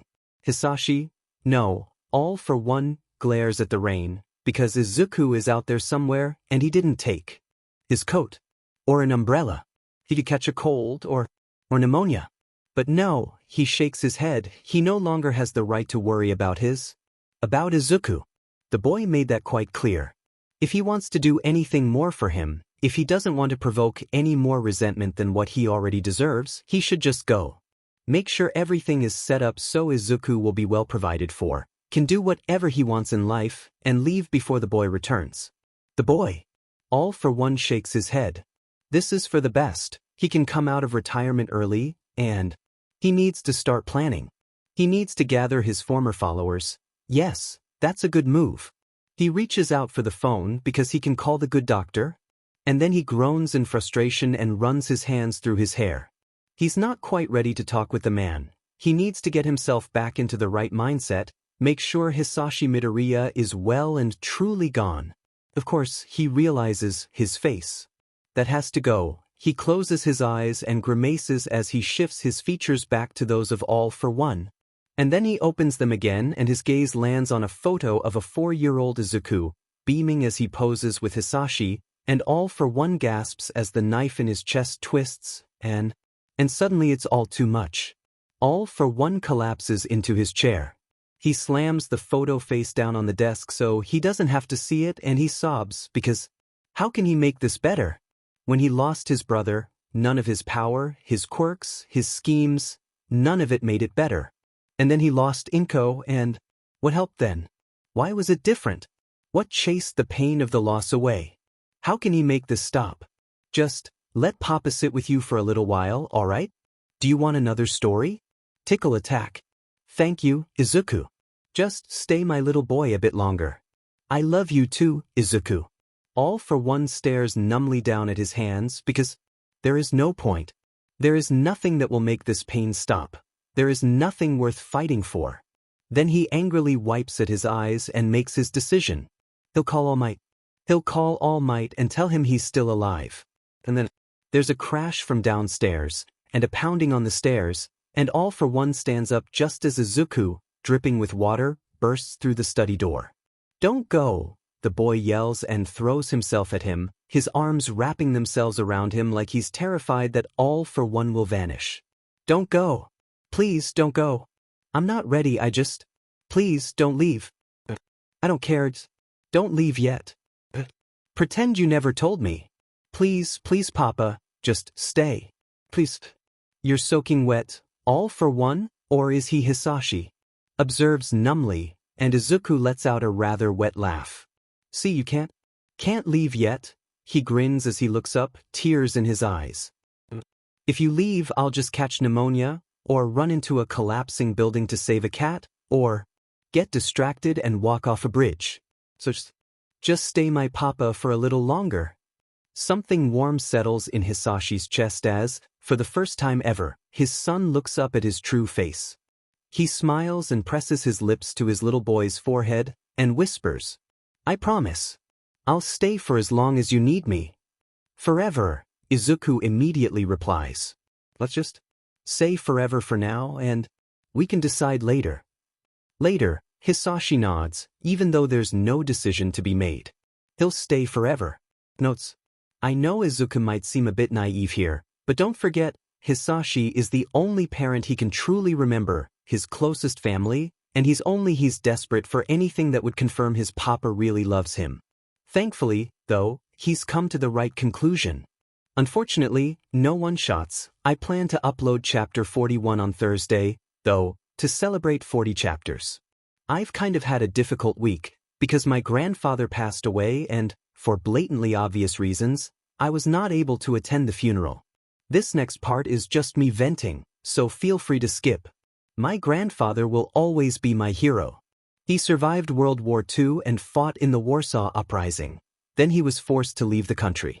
He settled in the UK, learned English, and became a qualified engineer. He never sought recognition or liked to dwell on his past, because there was so much more to life.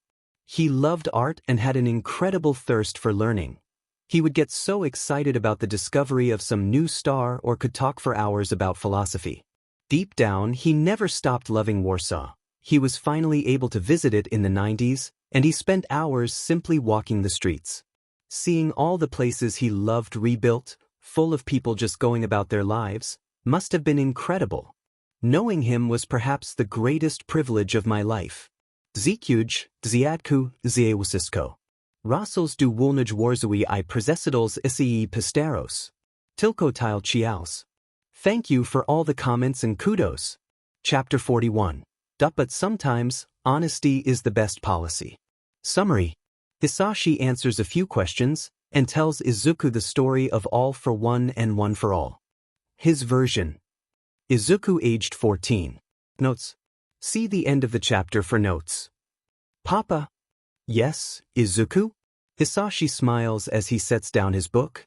He's noticed that his son, there have never been sweeter words, he is sure, than his son, seems to have been using the term a lot more often than before, but then he supposes it makes sense. It's probably a lot harder to connect the word with All for One. I was wondering, Izuku hesitates at the entrance to the study, then he squares his shoulders, takes a deep breath and asks, Could you tell me a little about All for One? He really should have expected this, Hisashi knows. For just a split second he wishes he could refuse, close the door on that chapter of his life completely and move on. But Izuku deserves the full truth, so he nods and stands up. Alright. Not here. Izuku glances around the study and nods. Apparently Hisashi is not the only one with rather unpleasant memories of their little talk. They end up raiding the kitchen. Izuku somehow, with his mysterious teenage powers, finds Kurogiri's emergency muffins, and Hisashi, aware he'll probably need emotional support, grabs his wedding photo from the living room as he waits for the kettle to boil. Then they retreat to the master bedroom and spread their loot out on Hisashi's bed. Alright Izuku, he takes a deep breath as he makes himself comfortable. What would you like to know? Well, Izuku pretends to think as he picks up a biscuit, but Hisashi's not fooled. His son probably has memorized a whole list of questions. He wonders whether Izuku has hidden a recording device somewhere in the room, then he dismisses that thought, because Izuku isn't that foolish. Was Mom a villain? No, Hisashi glances over at his photo and smiles. She was just a normal civilian. As far as I know, she only noticed something strange about me when she started getting sick. He winces at the memory. It was careless. I was desperate for something that could. He breaks off to wipe at his eyes and manages a chuckle when Izuku hugs him. It's okay, Izuku mumbles. You loved her, didn't you? I did, Hisashi smiles. I still do. If there is one thing I wish I could do. For a second, they sit in silence. Then Izuku takes a deep breath. Why have a child though? Were you going to use me? But was it to give you a better cover story? Or? Hisashi hesitates. Then he decides Izuku deserves honesty. I didn't want children, he admits. I had no use for them, and it would put me in danger. A child capable of taking quirks, born to a father with fire breath and a mother with attraction. So you didn't want me? Not at first, no, Hisashi sighs. He wishes the next words didn't taste like ash on his tongue. But Inko, she was so happy. And I thought, I could pretend to be excited. There would be a day when I wouldn't come back, but if we had a child, Inko wouldn't be alone. Only, he chuckles at the memory and shakes his head. At some point I realized I wasn't pretending anymore. And then, when you were born, you were so small, so perfect, it was like there had been something missing all my life and… Oh, Izuku, I loved you from the moment I first saw you. This time, he pulls Izuku into a hug, he holds his son, rubs his back and hopes his little boy can feel all the love he feels for him, and he ignores Izuku's occasional hiccups. Finally, the teenager seems to have calmed down. He pulls back and accepts a tissue. How did you and Mum meet? She was being mugged, Hisashi chuckles at the memory. She lived in a pretty rough area, got attacked by some thug with a knife, and I happened to be nearby. I took her for coffee and we swapped numbers and… well, the rest is history. What, you didn't murder the mugger? Izuku jokes. Not at that time, no. Papa. Izuku chokes on his saliva. Hisashi laughs and helps himself to a muffin. Before you became… were you born Hisashi Midoriya? No, Hisashi sighs. He really wishes he could lie about this. I just made that name up on the spot. For just a second, Izuku stares at him. Then, because the universe hates Hisashi and cursed him with the smartest child imaginable, he lets out a long snort and bursts into loud laughter. You went with Midoriya? Midori. She had beautiful green eyes. Hisashi protests half-heartedly. Midori. Izuku collapses sideways. Midori. Hisashi sighs, shoots a glare over his shoulder, because if there are dead heroes in the room, he's sure Izuku isn't the only one laughing, and resigns himself to a long wait. Finally, Izuku calms down, although he still has a grin on his face. He wipes his eyes and sits back up. So, what was your original name? Hisashi Shigaraki. Hisashi winces. His old name never fails to leave a bad taste in his mouth. Izuku Shigaraki. Izuku tries out the sound. I prefer Midoriya, Hisashi sighs. They sit in silence for a few minutes. Then Izuku shifts and asks, so, All for one. What would you like to know? Papa asks with a sigh. Izuku considers his question carefully. Ever since his father told him, since his run-in with All Might, he's been piecing things together, finally making sense of all the weirdness that is his life. So, he decides to start with an easy question. Was Makia one of your, I don't know, lackeys? Yes, Papa chuckles. He was my bodyguard. You know how you're not allowed to give people multiple quirks? Izuku nods, unsure where this is going. It overwhelms most people, I've seen it kill. Gigantomachia? He's one of the few people who could handle it. And he's always been devoted to me. But why is he here? Izuku frowns. Wouldn't he be a liability? What if someone recognized him? And, he's not exactly subtle. Izuku, Papa pauses. When I retired, I convinced everyone that All for One was dead. And, how do you think Gigantomachia would react if he thought his lord had been killed? Izuku makes the mistake of trying to imagine that. Then he shakes his head, looks his father in the eye and says, "Good call." "Gee, thanks." His father rolls his eyes. For just a second, it's easy to pretend they're not talking about anything serious, that this is just them enjoying father-son time. But then Izuku remembers that a stranger with his father's voice, and he knows. Nothing will ever be quite the same. "So, how did you do it?" he asks. "Why did you do it? Why retire?" "Inko." She knew she was dying. Papa breaks off to wipe his eyes, and Izuku shifts closer, hoping to provide some sort of comfort. "And, more than anything, she was worried about you. She pointed out that with her gone, if I were defeated, you'd be all alone. So you retired to play house because Mum told you to?" "Yes." His father nods, completely serious. Izuku stares at him for a second, almost expecting him to chuckle and say he was just joking. Then he glances over at a photo of his mother and makes a mental note. His mum was a fing badass. "I have a quirk capable of rewriting memories, so it was not difficult," Papa continues. "As far as the world knows, All for One died in a fight with the seventh holder of One for All, Nana Shimura." Nana Shimura, Izuku mumbles. He'll look her up later and check the headstones near Mum, then something occurs to him. Was she connected to All Might? "You have done your research?" Papa chuckles. "She passed One for All to All Might before she died." "All Might has One for All?" Izuku gasps. Holy crap, he's one of the few people that knows the secret of the number one hero's quirk.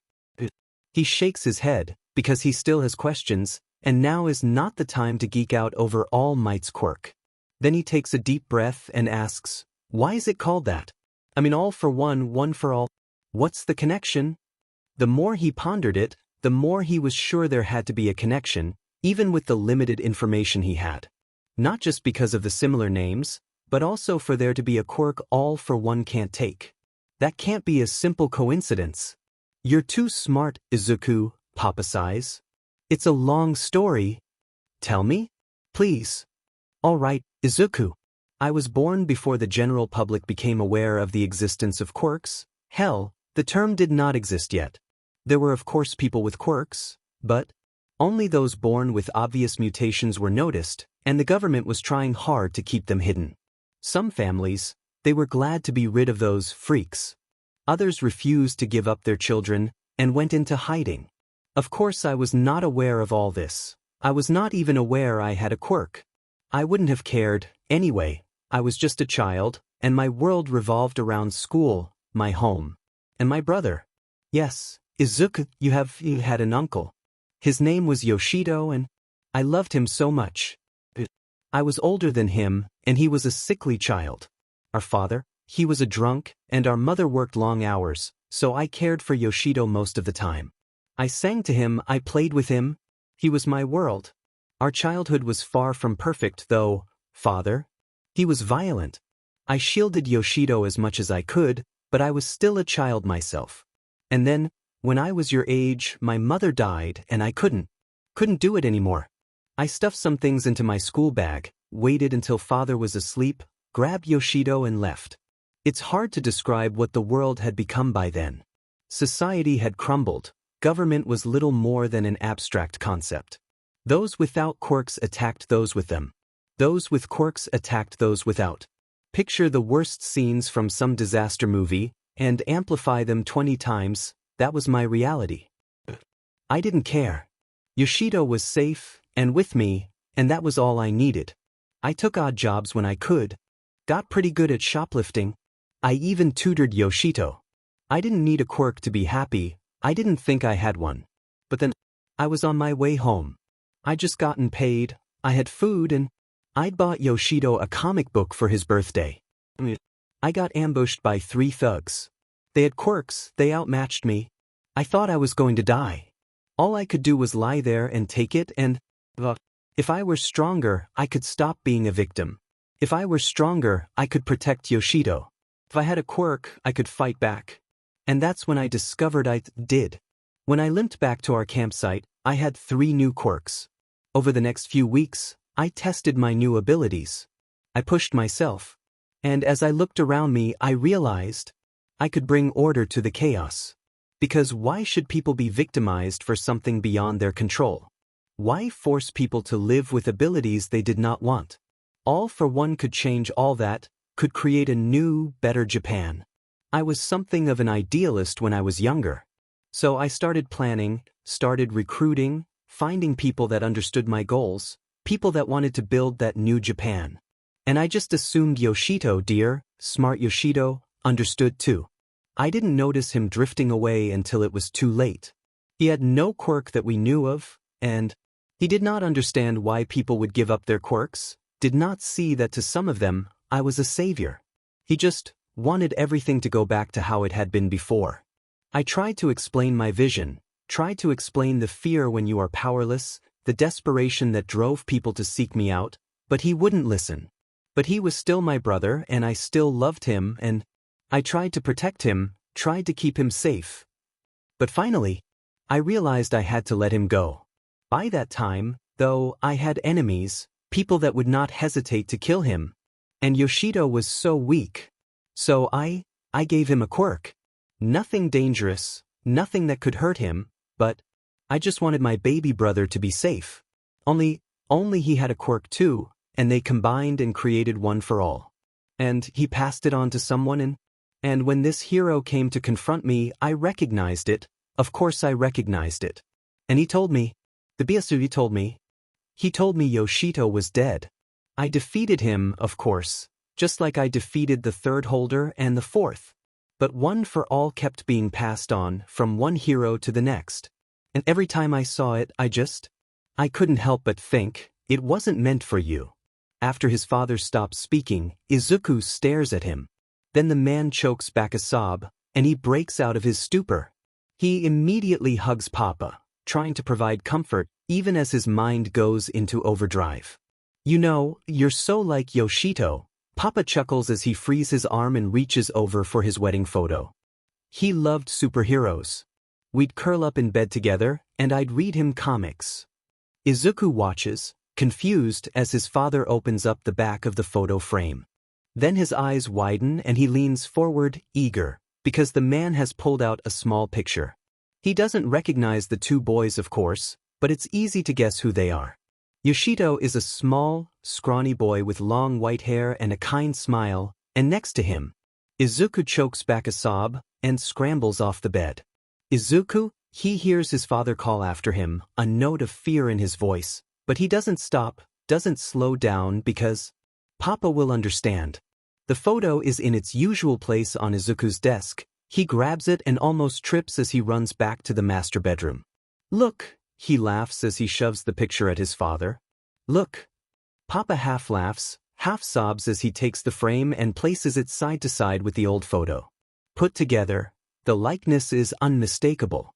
Izuku might have got his nose, eyes and hair color from his mother, but the freckles, the untamable curls, the shape of his face, even the grin, they're so similar when comparing father and son around the same age. People always said I looked like Mom. Izuku laughs. He didn't mind, really, but he had wished they looked more alike. There were times he almost wondered if he really was Papa's, but then he reminded himself of their shared quirk. But this It dissolves something nasty and unpleasant that Izuku wasn't even aware he was carrying in his chest.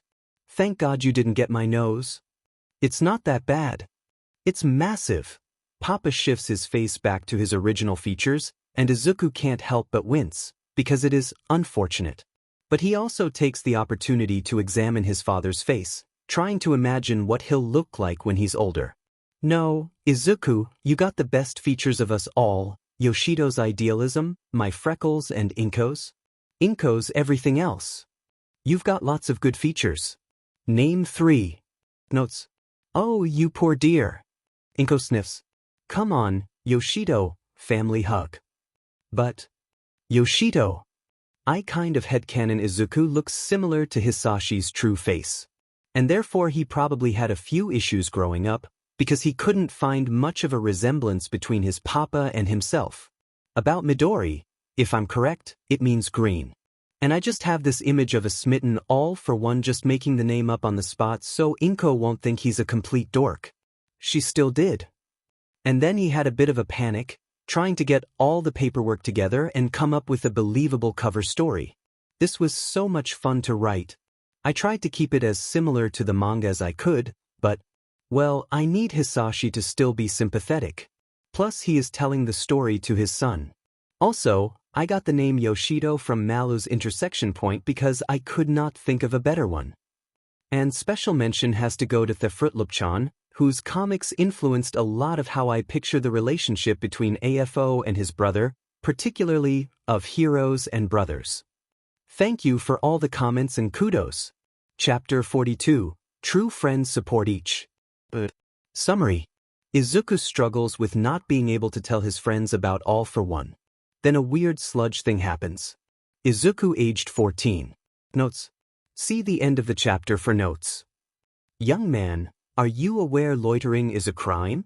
Hey, Tuya. Izuku rolls his eyes as he turns to his cousin. Long time no see. Yeah, tell me about it. Tuya reaches out to ruffle Izuku's hair. Then, however, the smile slips from his face and he glances around the empty area. Izuku, is everything all right? What? Izuku frowns and opens his mouth to protest, and then stops and looks away because it isn't. Because he's been avoiding his friends this past week. After all, how can he possibly face them? He can't tell them what he's learned about his papa, but he was so sure he would never have to keep secrets from them again, and it's why he's out here, because he's taken to just wandering Tokyo, observing quirks, and ignoring the numerous confused texts on his phone. After all, how the F do you tell your best friends who all want to be heroes that your father is a retired villain? I thought so. Tuya sighs and places his hand on Izuku's shoulder. Look, Izuku, if things aren't great at home, or whatever, you can come stay with us, no questions asked. Thanks, but Izuku manages to smile. But it's nothing like that. A lot on my mind. Is it because there's a girl you like? Tuya asks. No. A boy? 'Cause, none of us would have a problem if it was. I'm not in love, Izuku sighs. Found out some stuff about my family. Not great stuff. Ah, the eldest son of Endeavor nods his head and quirks a smile. Can't imagine what that's like. Come on, I'll walk you home. Just think about texting Shoto, 'kay? Okay, Izuku agrees, even though he knows he probably won't do it. But they're not exactly close to home, and it's been a while since he saw Tuya, so he asks, how's work? Boring mostly, Tuya chuckles. I just wander about, trying to be useful. Most of the time it's just running towards big bangs and getting people to evacuate while the heroes do the work. Hell, I've not made a single arrest. Every time I think I'll have the chance, Hawks swoops in. Hawks.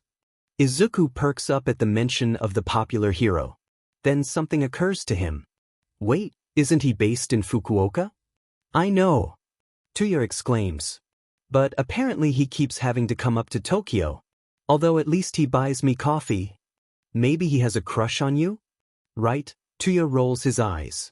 A super popular, super talented hero has the hots for me. Pull the other one. Izuku decides he really doesn't want to argue about this, especially not right now. Well, could you get me an autograph? Oh, sure, Tuya shrugs. Hey, if you look out. He shoves Izuku sideways and, surprised, Izuku goes tumbling down the embankment and into the canal. He chokes on water and kicks his way to the surface. Then he looks back where he came from and gasps because there is some big, slimy thing that seems to be attacking Tuya. The officer is obviously putting up a fight, but the faint flickers of flame don't last long against the weird liquid sludge. And the sludge? It's laughing. Don't panic. Izuku kicks his way to the opposite bank and pulls himself back onto land. Don't panic, don't panic, don't. He almost bursts into tears when he pulls out his phone, because it's not working. And when he looks over at his cousin, he's still struggling, but he can't last much longer. Izuku needs to get help. He can summon a hero. Yes, he'll summon a hero, and they can save Tuya, and which hero? Izuku almost panics again. No, he needs to stay calm. There are so many heroes, there has to be at least one that can help. Bestie? No, not Best Jeanist, the sludge isn't wearing clothes. All Me? No, All Might is doing some PR thing down in Okinawa, way out of range of summon. Ingenium? No, what good is speed against that thing? And Izuku can hardly summon all his sidekicks. He almost screams when he realizes the sludge and Tuya are moving, and bites his tongue. Focus, focus. If he can't think of a hero, he should think of a quirk. There has to be a quirk capable of helping, and then there'll probably be a hero with said quirk.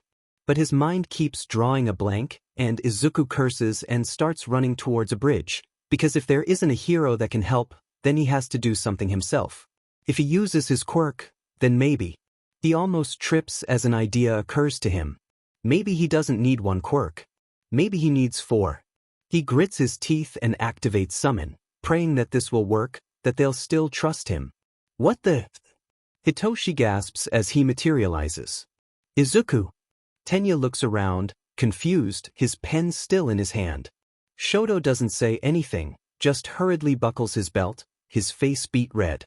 Tuya. Izuku gasps, and realizes he's almost hyperventilating. But there's no time to stop, to breathe, so he grabs Hitoshi and starts running towards the bridge again. Trouble. There's some sort of sludge. We have to help him. What? Shoto chokes out, and Izuku glances over to find his friend has gone pale. Then Shoto shakes his head and overtakes them all. Shouldn't we call the authorities? Tenya asks.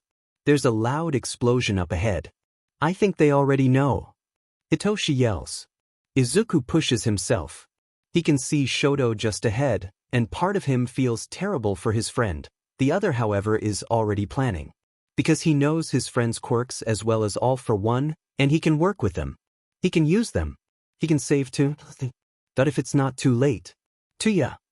Shoto screams up ahead, and then Izuku, Hitoshi, and Tenya emerge onto a street. It's absolute pandemonium. There are cars piled up on the street, several of them on fire, people are running, screaming, and the heroes aren't doing anything, just trying to get people to clear the area.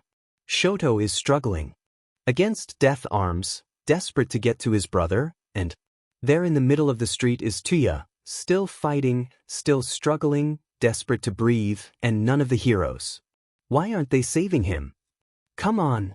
Izuku ducks behind a van so the pros won't see them. He activates summon, and the minute they can, Tenya grabs Shoto and Hitoshi covers his mouth.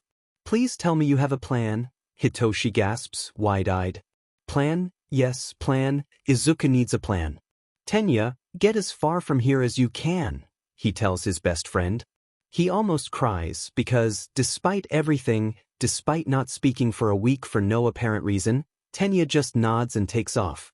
But there's no time for that, so he closes his eyes and, with a wince, reaches out and takes Tuya's quirk.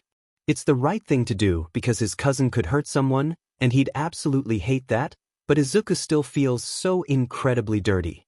What? Where'd it go? A creepy voice yells. Izuku will give it back when all this is over.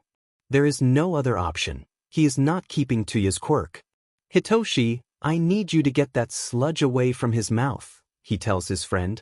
Shoto, as soon as you can, freeze as much of it as you can. Roger. Hitoshi nods. Then he takes a deep breath and steps out from behind the van. Hey, Slimy. We are so going to be grounded, Izuku mutters to Shoto, who manages a weak smile. Then they break cover. The minute he sees Tuya's mouth clear, Izuku activates Summon. At the same time, a massive amount of ice shoots out from behind a car, turning much of the sludge into a huge block of ice. Hey you! Death Arms yells as he turns to where Shoto is obviously hiding. Izuku doesn't really wait, because he takes off even as he activates Summon. He hears shouts behind him, but doesn't slow down. His throat is starting to itch and he is going to be grounded until he is 50, but he can't help but smile, because he hasn't felt this light in forever. Izuku's about halfway home when someone grabs him and drags him into an alley. He almost summons Makia, but then he turns and finds himself face to face with Tenya and Hitoshi.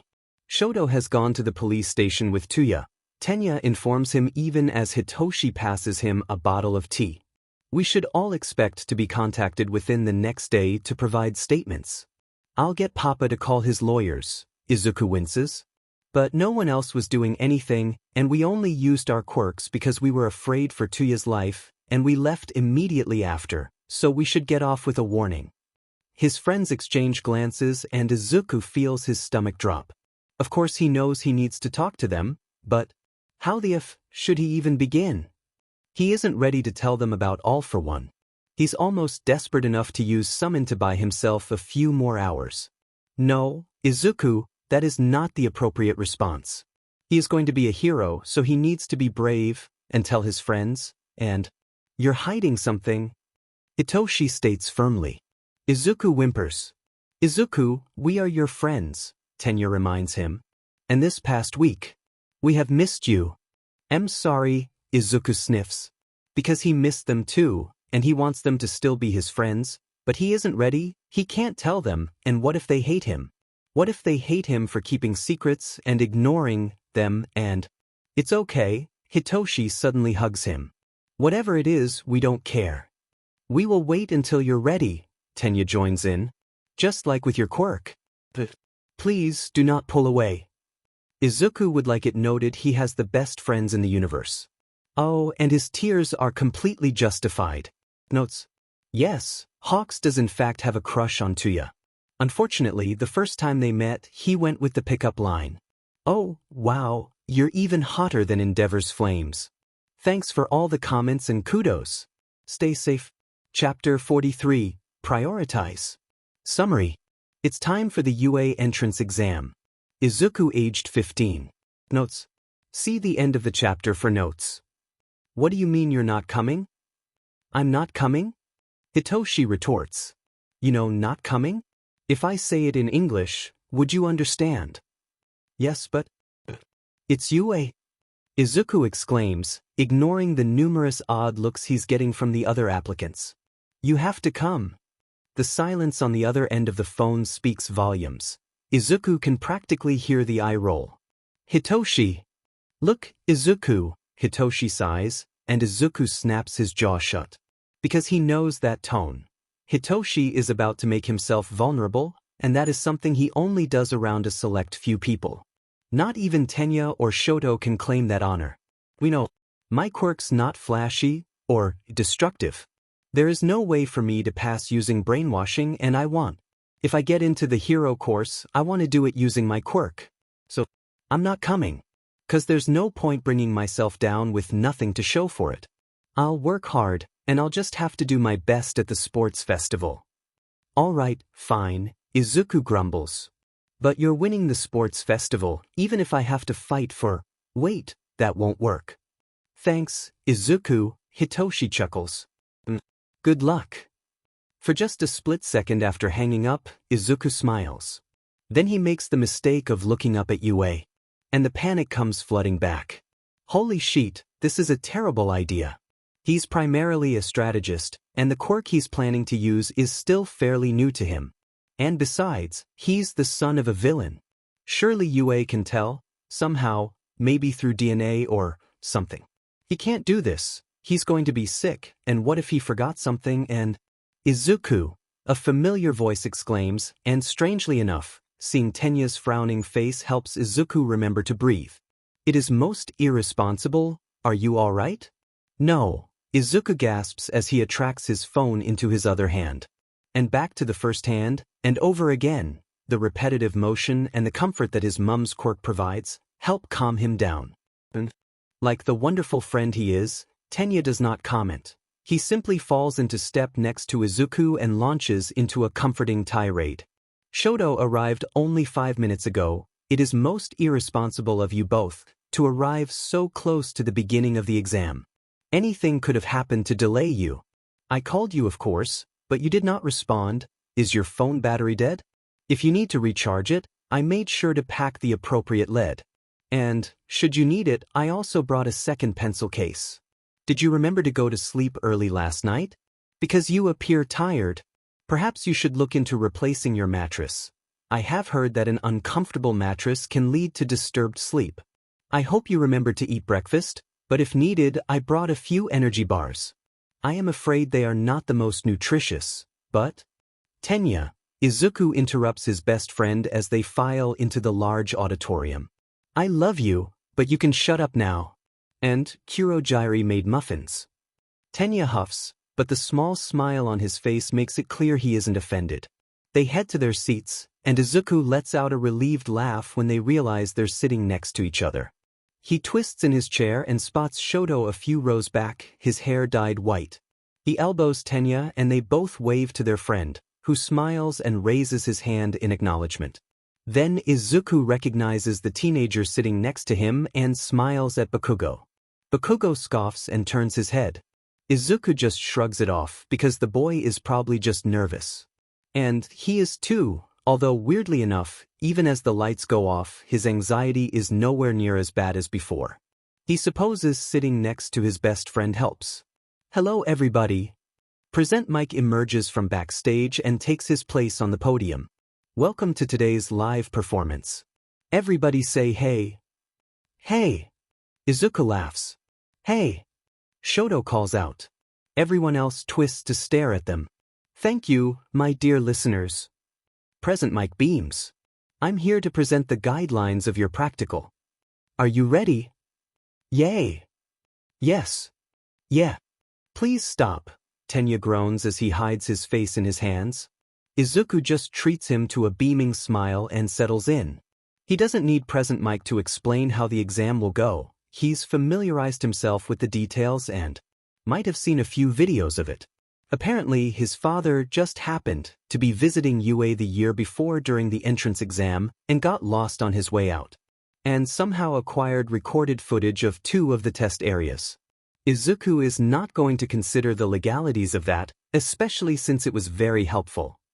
So Izuku has come up with what he hopes is a decent plan. To avoid temptation and the threat of people noticing something odd, he's limited himself to 3 quirks and summon because Papa is paranoid. And he took his time deciding on those quirks. He can do this, he assures himself as they start filing out of the room. He can do this, he tells himself as they change into their sports clothes. He can do this, he repeats as they head to their assigned testing grounds. Holy crap, I can't do this, he blurts out to Shoto, terrified. You'll be fine, his friend smiles at him, although he looks pretty nervous too. Just imagine you're practicing with your dad. Yeah, Izuku can do that. He can pretend this is not the single most important event in his life. But don't take this the wrong way, Shoto takes a deep breath. I think we should separate. I spoke with Tenya before and if we're together, well, we can't switch and we'll just be distracted worrying about each other, so... Yeah, Izuku nods reluctantly. He's thought it over himself and come up with all the same arguments Shoto has. I'll go left. I'll go right, Shoto nods. Good luck. Begin. Izuku bolts almost on instinct. He hears the other students behind him, confused and Present Mike, but he doesn't slow down. He needs to ensure he has a decent head start, especially since he decided a speed quirk would be too risky. If he puts enough distance between himself and the competition, he'll get first crack at the robots. And then, almost as if in answer to his prayers, a robot comes crashing through a nearby building. Izuku smiles as he ducks out of its way, slips under it and out the other side, activates Amplify, and attracts a large chunk of cement straight through the fragile one-pointer. He can't help but laugh as he sets off again. He knew he wanted to have attraction during the exam, and using it against the robots seemed like the best solution. Not only will it provide good cover going forward, but he also wants his mum here. He wants her to see him, to see how much he's grown. He wants his mum to see him ace this test and get into his dream school. He spots 2 3-pointers and charges straight at them. He ducks out of the way of the first at the last second, almost trips as he scrambles into position, and clenches his teeth as he attracts one into the other. The effort leaves him winded, but he can't help but laugh as he surveys the destroyed robots. As the exam continues, he starts seeing more and more other contestants. It's annoying, especially as Amplify is pretty draining, but he tries to be positive. He has a decent lead on them, and at least they're leaving lots of debris lying around for him to use. But still, by the time they're nearing the end, he's breathing heavily. He doesn't think he has it in him to do much more, and hopes that he has enough points. The other contestants have all caught up. He doesn't think he has the energy or time to go to an area where there might be a few robots left, and he's not quite desperate, or dumb, enough to use summon on everyone else. And then the ground shakes, heralding the arrival of the 0-pointer. Izuku groans as he turns, and then he just stares at the massive thing. Holy crap, Yue is actually using this? He saw it before, of course, from a distance, but seeing it for real, in person, just drives home how massive it is. And of course all the other applicants are fleeing as fast as possible. Even Izuku is tempted to join in their hasty retreat. But he doesn't, because if he can get past the bot, there might be a few last robots left there. He just needs to figure out a solution that does not result in him getting squashed like a bug, and ow! Izuku almost screams when he realizes there is a girl right there. For just a second he wonders whether she's actually a mannequin or a robot, perhaps another part of the exam. But there wasn't anything like that on the recordings he saw, and what if she isn't?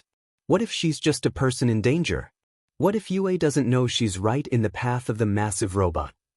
What if she's seriously injured and summoning her just makes matters worse? Izuku isn't powerful enough to be able to take down the 0-pointer. But there's a person in danger, and Izuku wants to save people. He curses and activates summon. Aizu. Shoto frowns as he appears next to him. Freeze it! Izuku shouts as he spins his friend around. Shoto's eyes widen as he takes in the robot and the injured girl, and then he's sprinting forward, teeth clenched and eyes determined. Izuku doesn't even look his way, he heads straight for the girl, grateful he kept one of the healing quirks Papa gave him. He just needs Shoto to buy him a few seconds. The girl isn't seriously hurt, thankfully, just a few scrapes and a sprained ankle. Izuku has her fixed up in seconds, and then he looks up. Cold enough for you? Shoto pants. Izuku just laughs as he takes in the massive glacier covering the robot. I am here. All Might grins as he bursts into the room. To see the principal. Shut up, All Might. Midnight hisses, just as Present Mike throws up his arms with a cheer. Go, Izuku. Go, go. At least pretend you're impartial, Eraserhead sighs from the seat next to him. But Shota Aya. Look at him. Mike beams. And he cheered earlier. You're right, that's an automatic fail. All Might doesn't pay attention to the bickering couple. Instead he smiles, pleased, because up there on the screen is young Midoriya. He seems to possess some sort of levitation quirk, and is using it to great effect against the robots. The gathered teachers are all focused on the screens, and so All Might takes the opportunity to linger. He watches with a smile as the lad defeats robot after robot and wonders how Hisashimi. Did Midoriya just use another quirk? No, of course not, All Might scoffs internally. The other boy must have. The boy with an ice quirk teleported. As he watches Midoriya help the girl up, All Might feels a pit open in his stomach. He's not smiling anymore. Notes. I know, but Hitoshi's quirk is not suited to the entrance exam at all. The only way he could take out robots is by brainwashing the other participants, and that could be considered sabotaging them. I knew for a while Izuku would choose to take attraction to the exam, I just couldn't decide how he could utilize it best. But paired with the right quirk to make it stronger, it could actually be pretty useful for removing rubble, or even taking out bad guys. Thank you for all the comments and kudos. Chapter 44, You'll figure it out. Summary.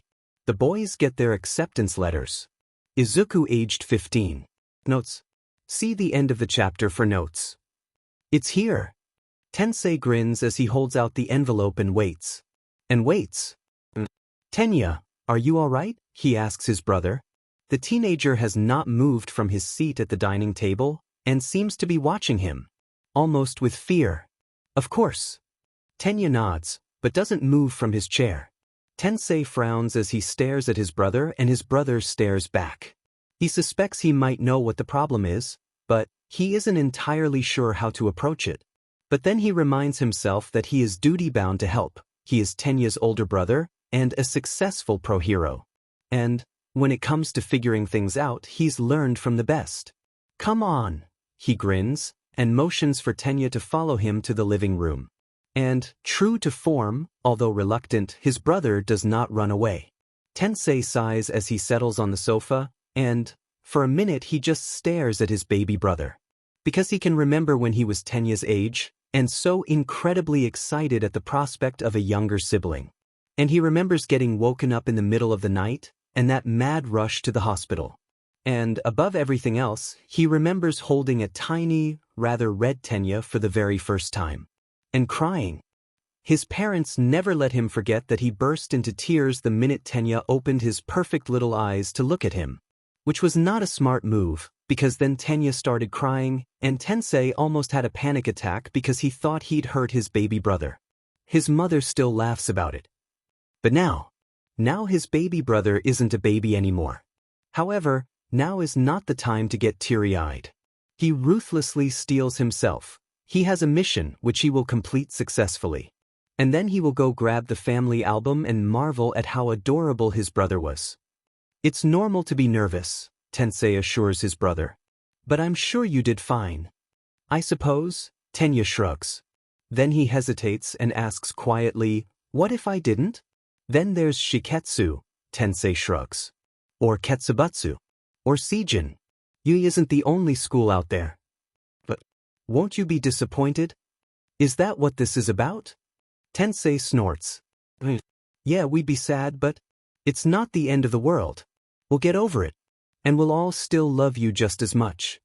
Yes, but you went to UA and so did father. And mother completed an apprenticeship in Osaka, Tensei points out. The school you go to doesn't determine how good a hero you'll be. That's entirely up to you. Between you and me, Ten, I think you've got it in you to be one of the best. Really? Really? Tensei chuckles. You've always been such a kind, caring boy.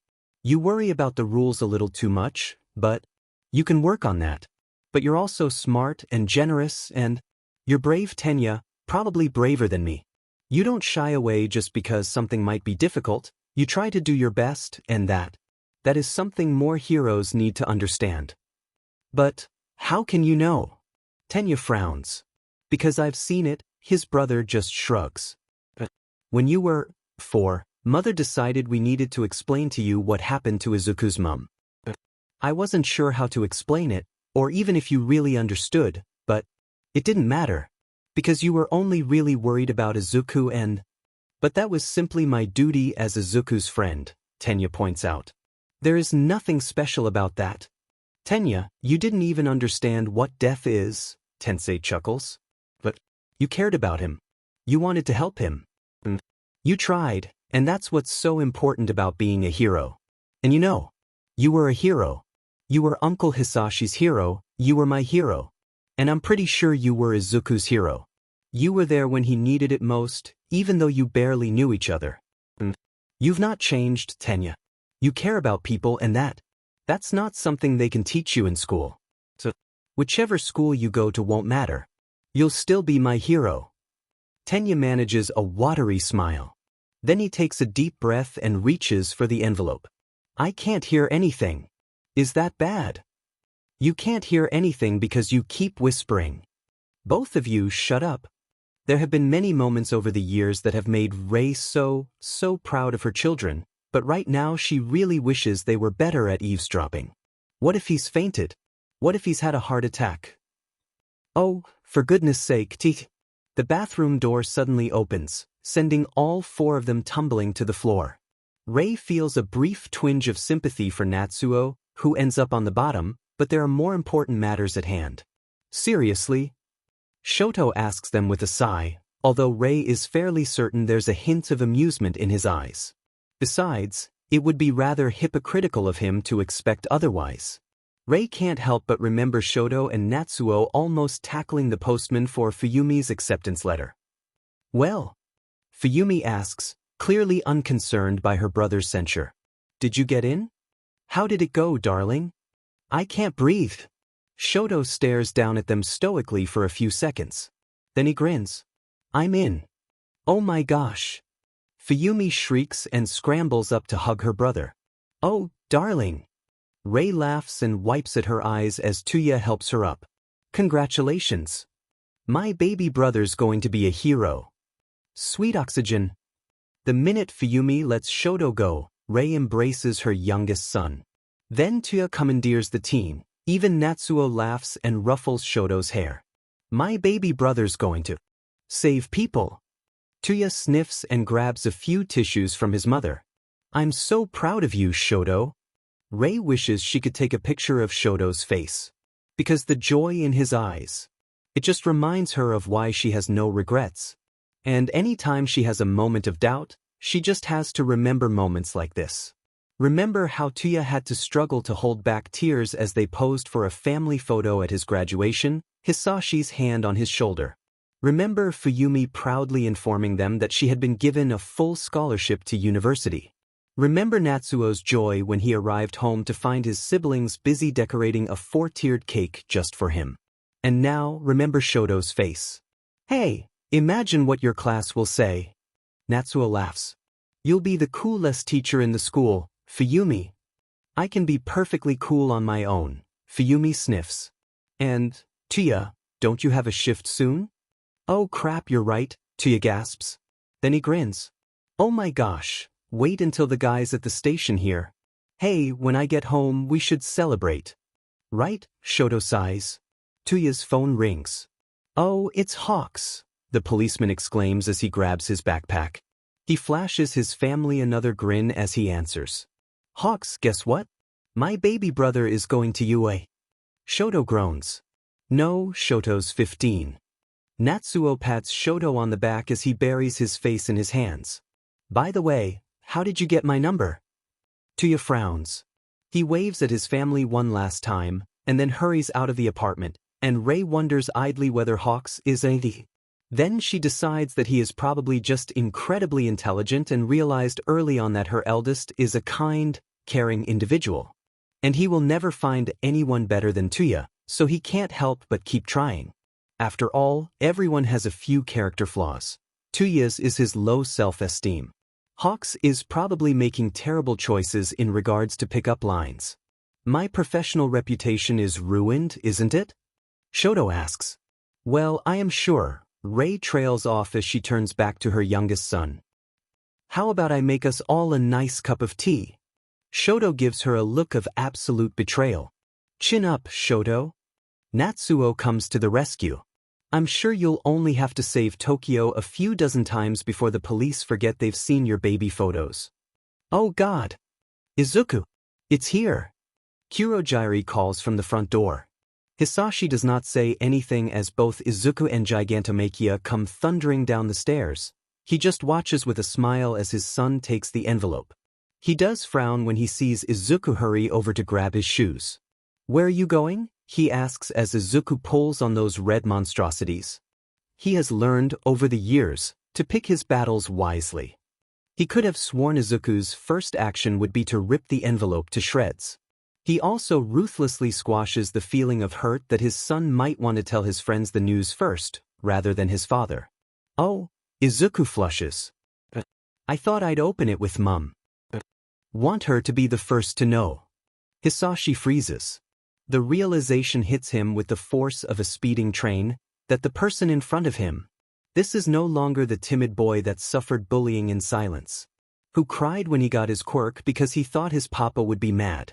This is a young man, ready to spread his wings and start leaving the nest. And he is such a kind, wonderful person and...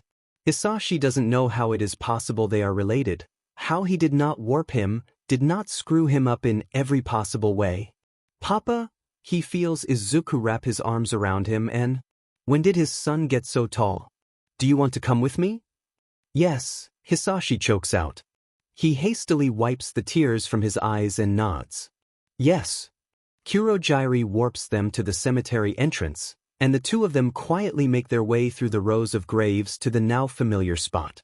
Hisashi almost expects to see a familiar blonde at a nearby spot, but it seems they have the area to themselves.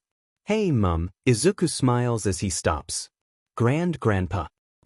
I got my letter from UA, so I thought you might want to know how I did. Don't worry, I didn't get hurt. I mean, I was kind of tired, but I just crashed for a bit, and I was all better the next day. So, give the letter. Here goes. He takes a deep breath and rips open the envelope, and a small disc falls to the ground. It immediately starts playing its recorded message, though the picture is rather fuzzy, distorted by the morning sun. It is I. Nedza Beams. Am I a mouse? Am I a bear? Whatever I am the principal of UA.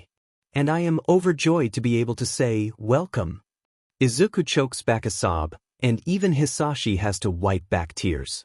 Your performance during the entrance exams was impressive, but what truly made the decision easy was your actions when faced with an applicant in danger. You prioritized her safety over your own, came up with an admirable plan on the spot, and even displayed that you can work with others. These are all abilities we want from our students.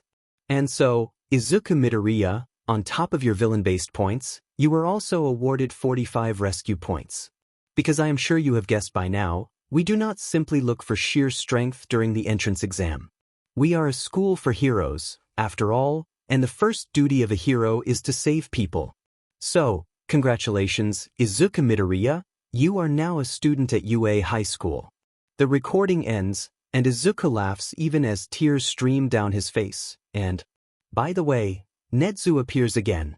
Could you kindly inform your father that he is no longer allowed on school grounds without first getting my XPLCT permission? I appreciate he was very excited about your entrance exam, but technically speaking, trespassing is illegal and it would be rather hard for us to continue our monthly chess tournament if he is locked up in Tartarus. The principal vanishes again. Izuku lets out a loud snort, and suddenly Hisashi has his arms full of over-emotional teenager. And he laughs as he hugs his son, and maybe there are a few tears, because as they embrace in front of the grave, the moment is almost perfect. And when Izuku attracts the hologram disc, it truly is